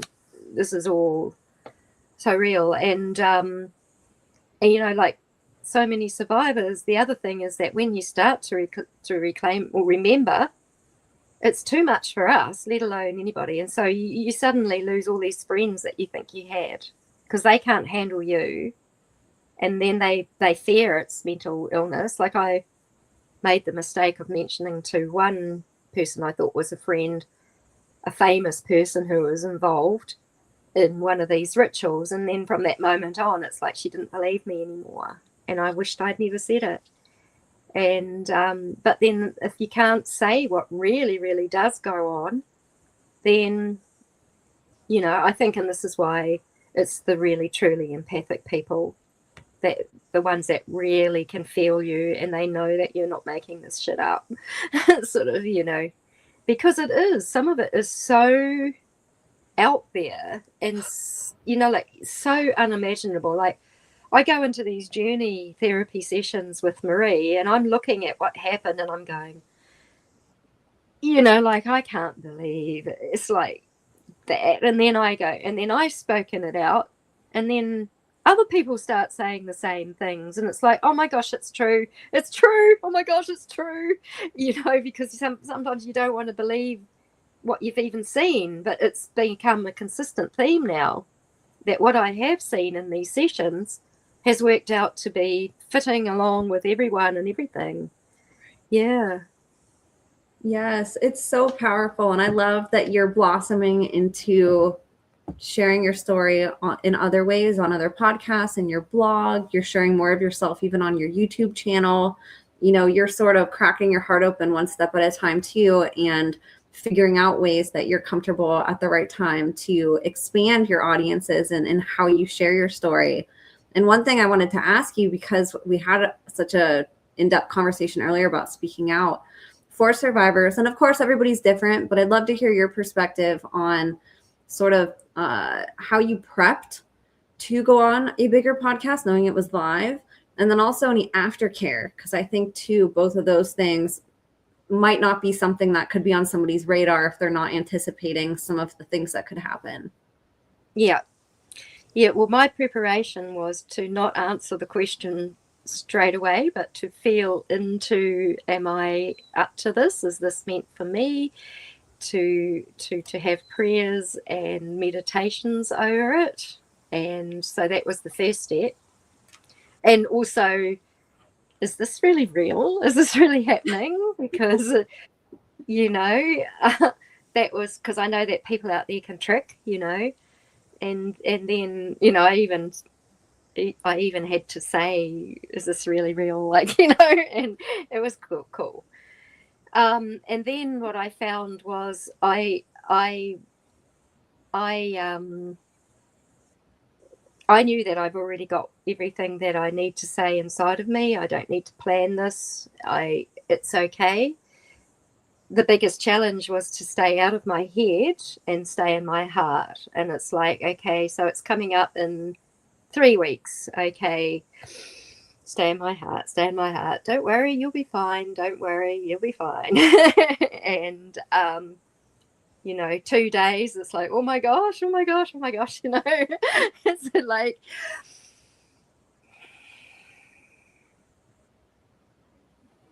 I don't know, maybe you can feel that, how you sink back down into what's true and okay and love. And then, like for me, it was also really important to make sure that I was keeping my diet the best it could be, that I was doing, having my balance in life, like to make sure that I was the best that I could possibly be, to also know, and this is something I know, is that a podcast doesn't happen for me until I'm ready. Like, we actually cancelled last week and it was like, oh, phew, I wasn't quite ready. And it was just happened. It was kind of like, but I was like, am I ready? Am I not ready? And when you kind of said something's come up, I was like, oh, phew, that's cool. That's cool. So there's just this connection I think I have, is like agreement with the creators, like, prepare me, make sure I'm ready. Thank you. And kind of like just really staying with that. Yeah. And I need at least 2 hours before doing any interview to do different things, to have my prayers, to get on my lymphocyzer and do a little bit of that exercise and do my clearings and cleansings, and to get myself into that state where I'm really ready. So I think I got up at 5:30 in the morning to do that on that one. It was earlier than I would have liked to have done one, but I just thought, no, you'll be fine. And I tell myself, you'll be fine. And there's just that part of me that holds myself. I can still use parts to the best of my, for the best. Yeah. And then actually after I did it, I did the show, and I went and watched it straight away, and then I could see everybody's comments and sort of start to process how I felt about it. I was actually a little bit hard on myself initially, and I was observing myself being hard on myself, knowing I didn't have to be that hard on myself. And then I think it was a little bit of time, and then I put it out publicly and sort of said it doesn't have to be perfect, so to give myself the grace that it doesn't have to be perfect. And I mean, we can't ever expect that either. The thing is that I think what people responded to the most was they could tell that it was authentic, and that most people, I mean, there were some people that said, oh, none of that was true, or no, that's whack, or they say things like that. But you always get those people, and it doesn't matter. It's just, remember, there's a lot of cognitive dissonance out there. There's a lot of people and a lot of fear. So yeah, I really tried to not take it personally. I answered some comments, and I apologized for making one of the mistakes that I made, and then different people jumped onto that thread of the comments and that wanted to say some things to me. I mean, some people don't really have any idea of what it takes for a survivor. So one person said, next time, don't, be really specific, don't be so vague. And other people saying, name names, but I do not feel safe enough to name some names at this point, because, bless Veronica Guthrie, bless these people, that have lost their lives, and they were brave. They were so brave. But I just have to feel into my heart what is okay to say and what is not okay to say in that moment. So I haven't named some of the big names that other people will know. And I don't need to. This is about my healing. And so anybody who gets up and tells their story, remember, this is about you as well. This is about your life. This is about your healing. You're not here to sacrifice anymore. You say what you're comfortable with. If you don't want to answer a question, don't. I had a little bit of, I talked with this lovely member that I met through the Imagination podcast about how to handle that. So I had a little bit of just beautiful conversation about how I might be and how I was going to do with it. And I was very appreciative of that as well. Just it just added more substance to me going forward and doing it, and knowing that it's up to me to say what I want to say and not say what I don't want to say.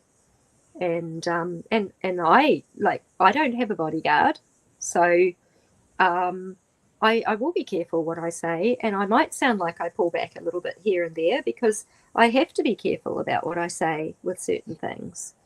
And so that can come across, and that make people think that you're not being 100% honest or whatever, but you have to remember and bear in mind that we have to keep ourselves safe. It's dangerous. If I were to go into my head, I could start thinking about all the different agents that could turn up at my doorstep and want to put me into psychiatric care, all these sorts of things, But I stay in my heart, and I keep staying here. I sometimes feel energies coming towards me. I know what to do with those, and I don't tell everyone about that because about how that's handled, because you don't reveal certain strategies. Yeah, we each know how to keep ourselves safe, and I mean, I know you must have to do that with what you're doing and the level of stuff that comes at you, Emma. Well, I get that too. I see that come up a lot, not just on my podcast, but in general. Name names. And my response to that, there's thousands of names out there, you guys. Go do something about those names first and show survivors that they can be safe naming names, because there's justice that's going to happen, because there's not. There's thousands of names out there and nothing's been done about it. The Epstein files just came out. Tons of names, not one single arrest. So go take care of the names out there. There's tons. This isn't your entertainment. This isn't just something that you can, get a dopamine rush from of, oh, they just said this name. You get to leave that conversation and go back to your life and be safe after hearing the name. A survivor does not. Once they say the name, it's out there. And now the people that watch them, the network that they left, has another ammunition to target them and to come after them. It adds fuel to their fire. And somebody like Poppy does not get whistleblower protection. That does not exist for survivors like how it does for other whistleblowers that maybe you've seen on TV or on movies. That's not the reality for a survivor. They're by themselves. They left their whole family. They left their friends a lot of times. They have to start all over. Like I was saying earlier, they left all the money that they had to potentially pay for, resources to protect themselves. They don't have that most of the time. And so demanding that they name names, knowing that there's nothing done with the names that are already out there, to me is so disrespectful. And I know some people come out and actually do care whenever they're requesting that. Some people do take those names into account and say, oh, well, I know this name owns this company. I'm going to stop supporting them. Some people do really care about the names that they hear and try to take action how they can, but they're not realizing, a lot of people don't realize the repercussions of saying a name. Like I said, that the person listening to your podcast can go walk away from that and go back to their life and not have to worry about their safety, but you don't get to do that. And so people need to really think about that before they say it, because you're not realizing all the implications that come with saying a name and how courageous it is that we even have all the names that we do out there, but that there's literally been nothing done. There's no confidence for survivors to feel good about saying names, knowing that there's been nothing done about all the names that are already out there that have been said. Yeah. And all of those ones that did give away their connection with source, or their that have basically become a part of the machine world, they can't survive and they won't survive. That's going to be the natural justice that's going to happen. So this is where I say bring on natural justice, because it's in motion, and Mother Earth is making it happen as well, because this machine will not be able to override her or us for much longer. It's definitely dying. I listen to people once when they're confirming what I'm seeing. I listen to them. And there's one woman, she is from the Global Intelligence Agency. Her name is Kimberly Gogan, and I've been listening to her, and it has been happening, and she's talking about the nature of the machine and how it's been and everything, and it's like all that I picked up. It's in resonance and it's in alignment. I mean, and the good news that I feel with all of this and what I know about all of this is that natural justice is going to come. We're never going to get justice within the machine or within the world cult, because, you know, all the court systems are that. They are actually satanic shows and rituals. And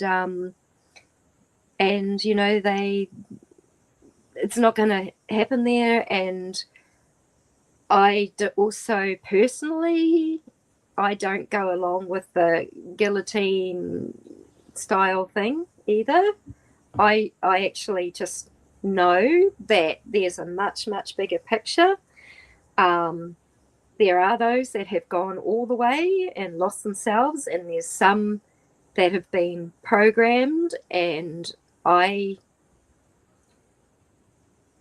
had memory where, as a little 4-year-old, I'm pretty sure I was 4. I can't know for absolute sure, but it just fits around those years and the temper tantrum and everything that I had had to kill. So, you know, that there are survivors that have been trained to be assassins, and their minds were taken, they were controlled.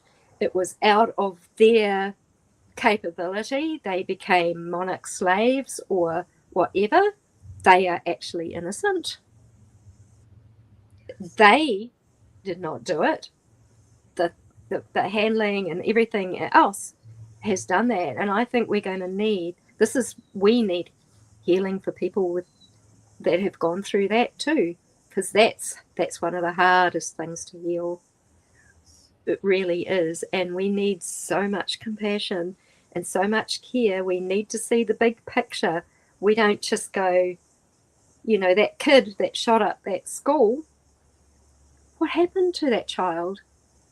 You know? And this is the sad reality of it all, is that the picture is just so much bigger than what we can see. So I'm really in favor for natural justice. And when we have natural justice, everything that has been overlaid, all the deception will be gone. We will be able to see everything that as it is. Our innate gifts that we were born, that actually, you know, like, we've lost them over time. But when we used to get around completely connected with the earth and nature, we could read the horizons, we could read everything, we could harmonize with everything. And this is what's been lost, even through pyramidal structures, even that. And what I see and my feeling is that Mother Earth actually wants to come back into her natural state, and for us to come into and join her in a natural state again, which is free of this machine world, which is overlaid for so long. We don't know any different, many of us. Yeah. And I appreciate you shining a light on that, because I think it's a natural reaction, and it's very valid. You know, it's valid for people to feel anger when they learn about this. But I think a lot of times the natural reaction that people that didn't go through this have is, oh my gosh, we just need to kill the problem. We need to kill them all, you know, off with all their heads, like you said. And even though that's a great reaction to have, we need more anger towards this and people to like care. We also need to be educated, like you said, and realize that this isn't just a black and white thing, that yes, there are perpetrators who wake up like you did and remember and say, you know what, I know what I'm doing and I'm going to do it anyways. I'm not leaving. Yeah. If we can persecute and somehow, you know, if there can be justice, which, like you said, these people own everything. They own the courts. It's so hard to get justice. There should be. if we were to evolve to be able to have that. You know, these people shouldn't be just walking the streets abusing kids. They should go through a legal process like how other criminals do, you know, just the same. And that could lead to jail, that could lead to whatever. However, I think most of the people in these systems, if offered a chance to be safe and leave, and that they would be taken care of, that they would have money, that they would have housing, that they would be safe, I think most of the people would leave easily. And there would be a mass exodus if people felt safe, but they don't. And so it's easier to stay knowing that they're going to have a career, they're going to have money, they're going to have a family, they're going to be taken care of, you know, and that they're totally under control. If they try to leave, they're going to be in danger and they're going to lose everything. That's a really hard thing to contend with for people. But like you said, most of these victims too are made to perpetrate. And so then they hang that over their head. And so if we're sitting here criminalizing everybody, imagine the survivor that committed, you know, a perpetration on somebody and was forced to hurt somebody against their will. And we're saying they don't even know they've done it. And they don't even know they've done it. Or if they do know, they feel so much guilt. Why would you go into a public? Why would you leave and go share with society who's just going to say, we need to kill you?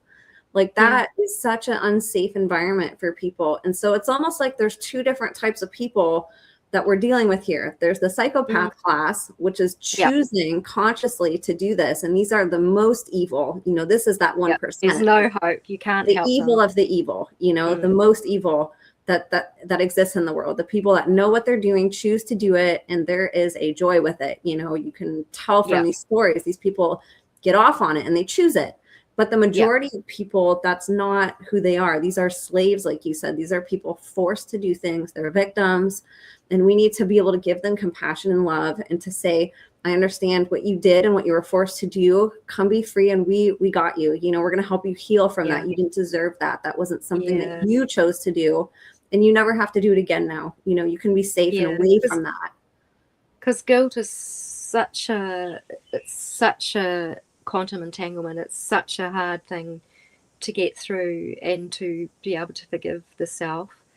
But in the journey therapies, you know, when I address the perpetrators, when I speak with them, you know, like in the presence of my mentor and with Marie, the practitioner, asking all the right open questions, they are miserable, even miserable us, you know, like, and so many of them are, they want to move along, you know, with all this like forgiveness, and that only comes after all that emotional charge is released, because I mean, you'll feel it, but there's also the really, really big picture of how this has come to be. And I feel like it can help survivors. Well, it certainly helped me. Why I'm after the big picture of how did this come to be? Where did it come from? I've had to go right back to its I was going to say cosmic origins, you know, in a sense, like when the infection got into the whole world, where our beautiful planet and us got captured. So understanding or comprehending, not understanding, I don't stand under it in the slightest, but comprehending this bigger picture has been so helpful for me, but only when I know that together we are empowered to do that. And so it's like getting all of these stories out here is a major part of this, and so everybody can see what's going on. And I still do feel like it is the responsibility of anybody who's here on Earth at this time. I mean, you know, apart from little children and that, but you know, the ones that are of age, is to be aware enough to know, wow, we've really got to make the change here. Yes. You know, let it, just breathe into it, just like, oh my gosh, the horror, just breathe in it and let it breathe out and through your system. Like, so, you know, you're dispelling it in that moment. So everybody is empowered to be a part of transforming this back into full health. Yeah.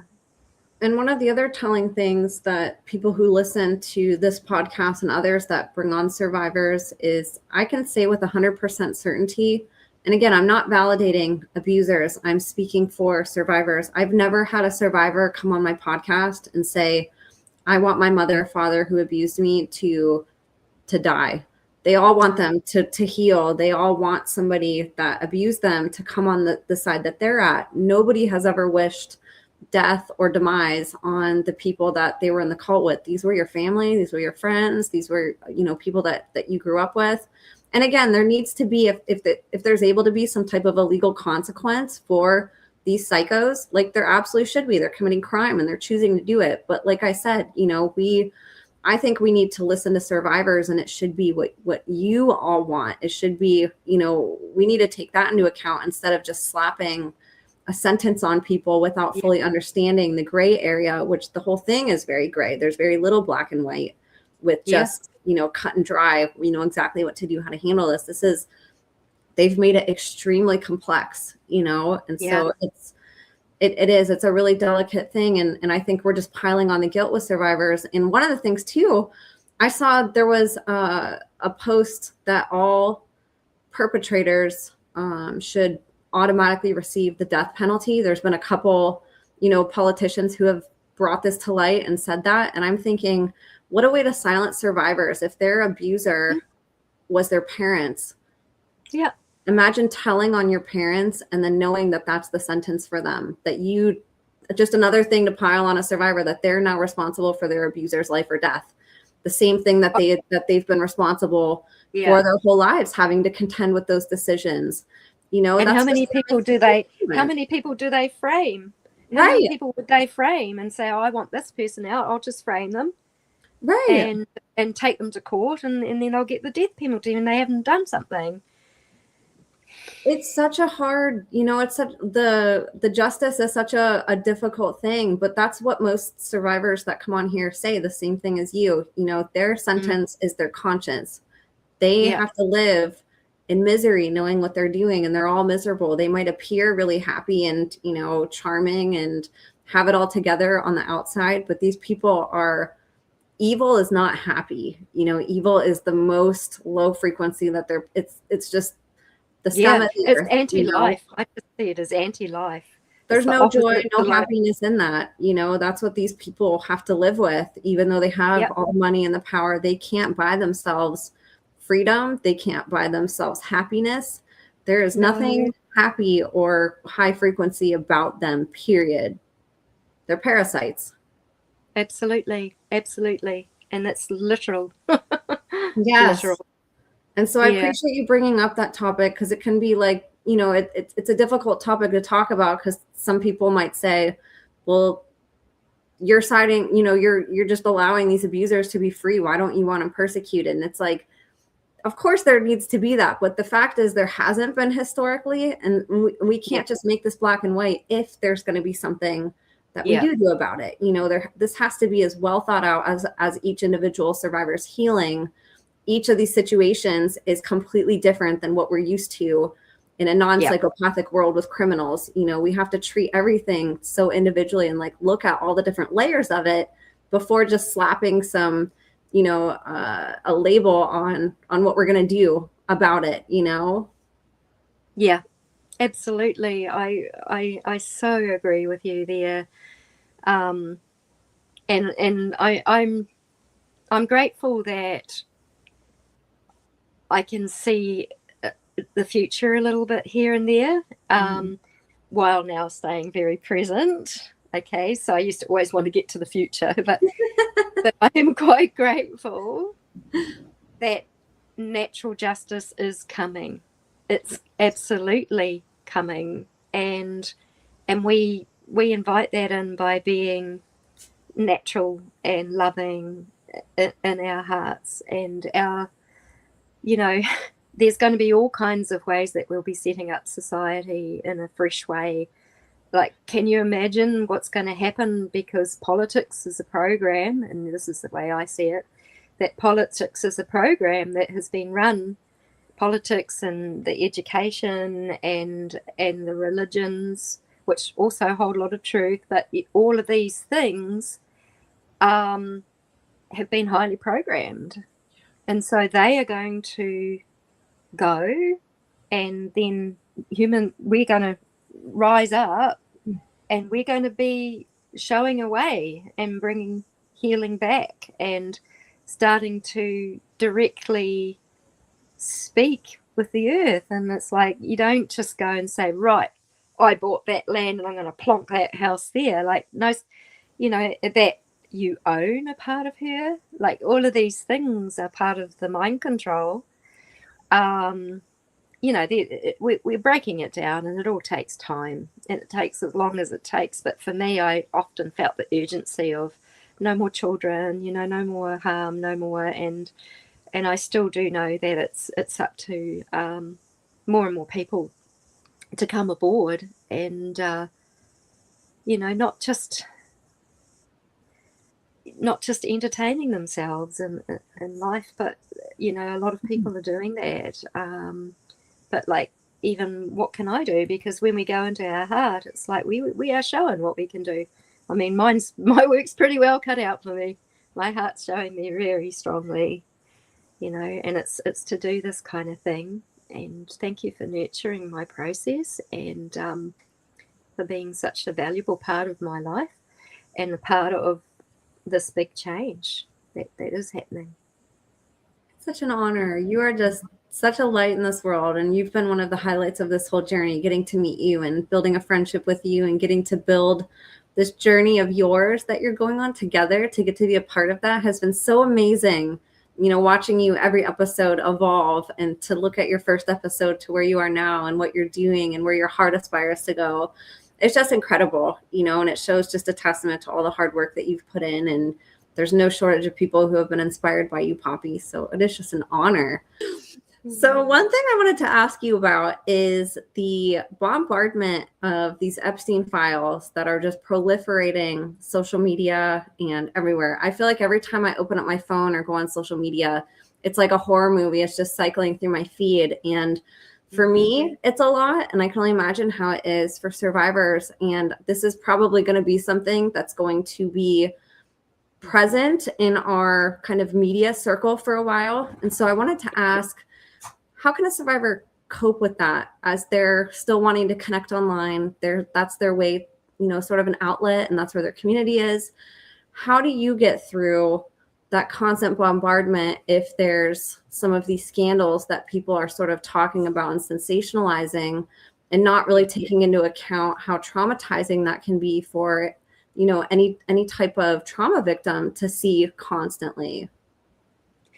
Yeah, for me, I've needed more time offline, and just getting back into, I need to balance and know that this is just all in the limelight right now, because it brings up the horror again, and I can feel like, oh my gosh, I just feel like this is hell, like humanity's in a hell.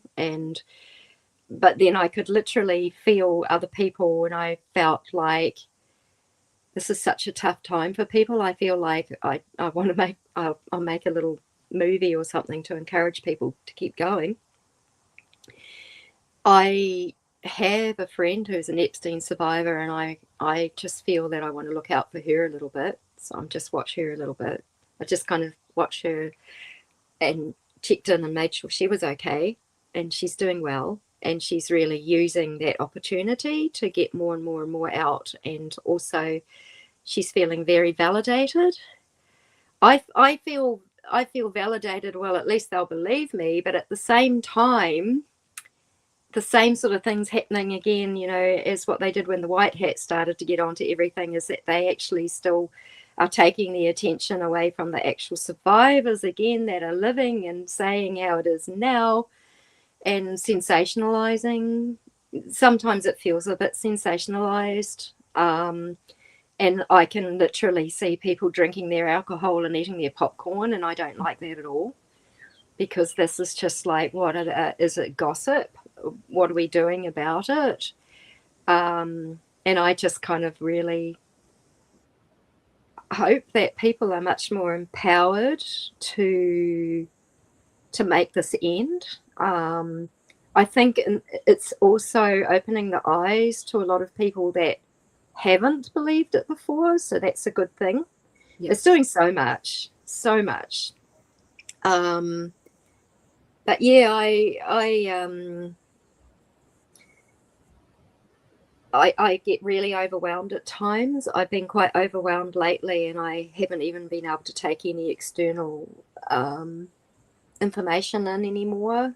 So sometimes I just step right back. I have to monitor my own levels of what I can handle, what I can support, what I can do, what I can't do.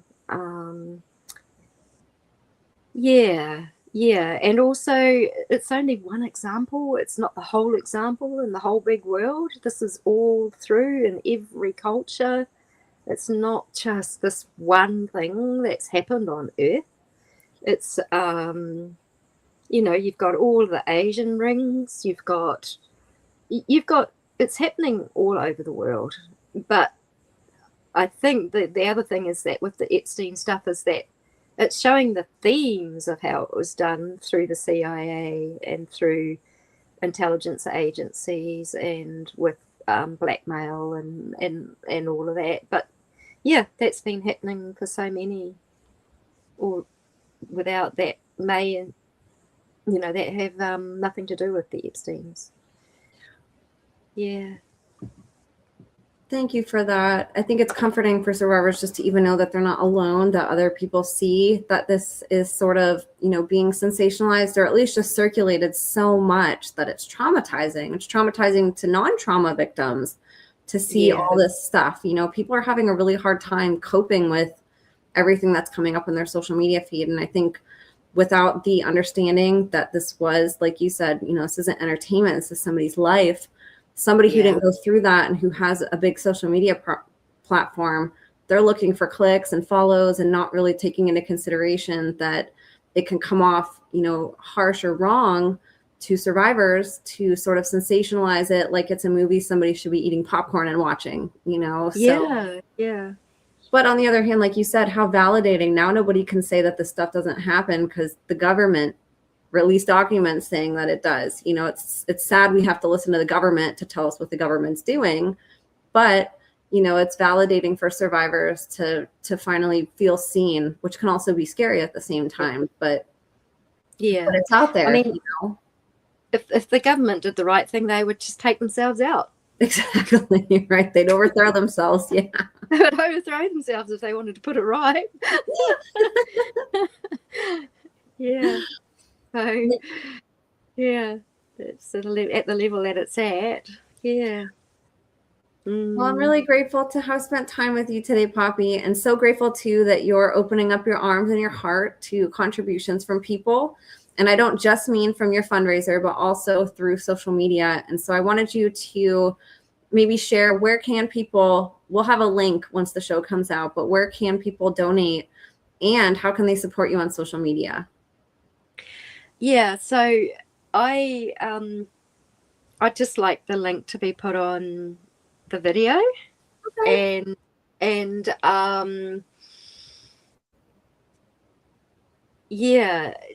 for safety, I guess. Yeah, for safety, really, more than anything. I've got Substack going and I've got YouTube going. I'm not very good on X. I'm there, but I'm not very good on there. So, and there's just a little bit more sharing that I have been doing a little bit more recently on Facebook. So I can welcome people onto Facebook now. I feel okay about that now.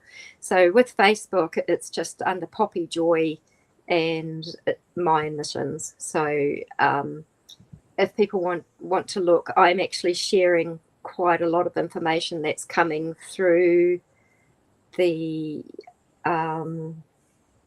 woman I mentioned before, which is really talking about how everything came to be, how the matrix was designed, what the machine world is, and what the earth is up to, and how we will transcend this.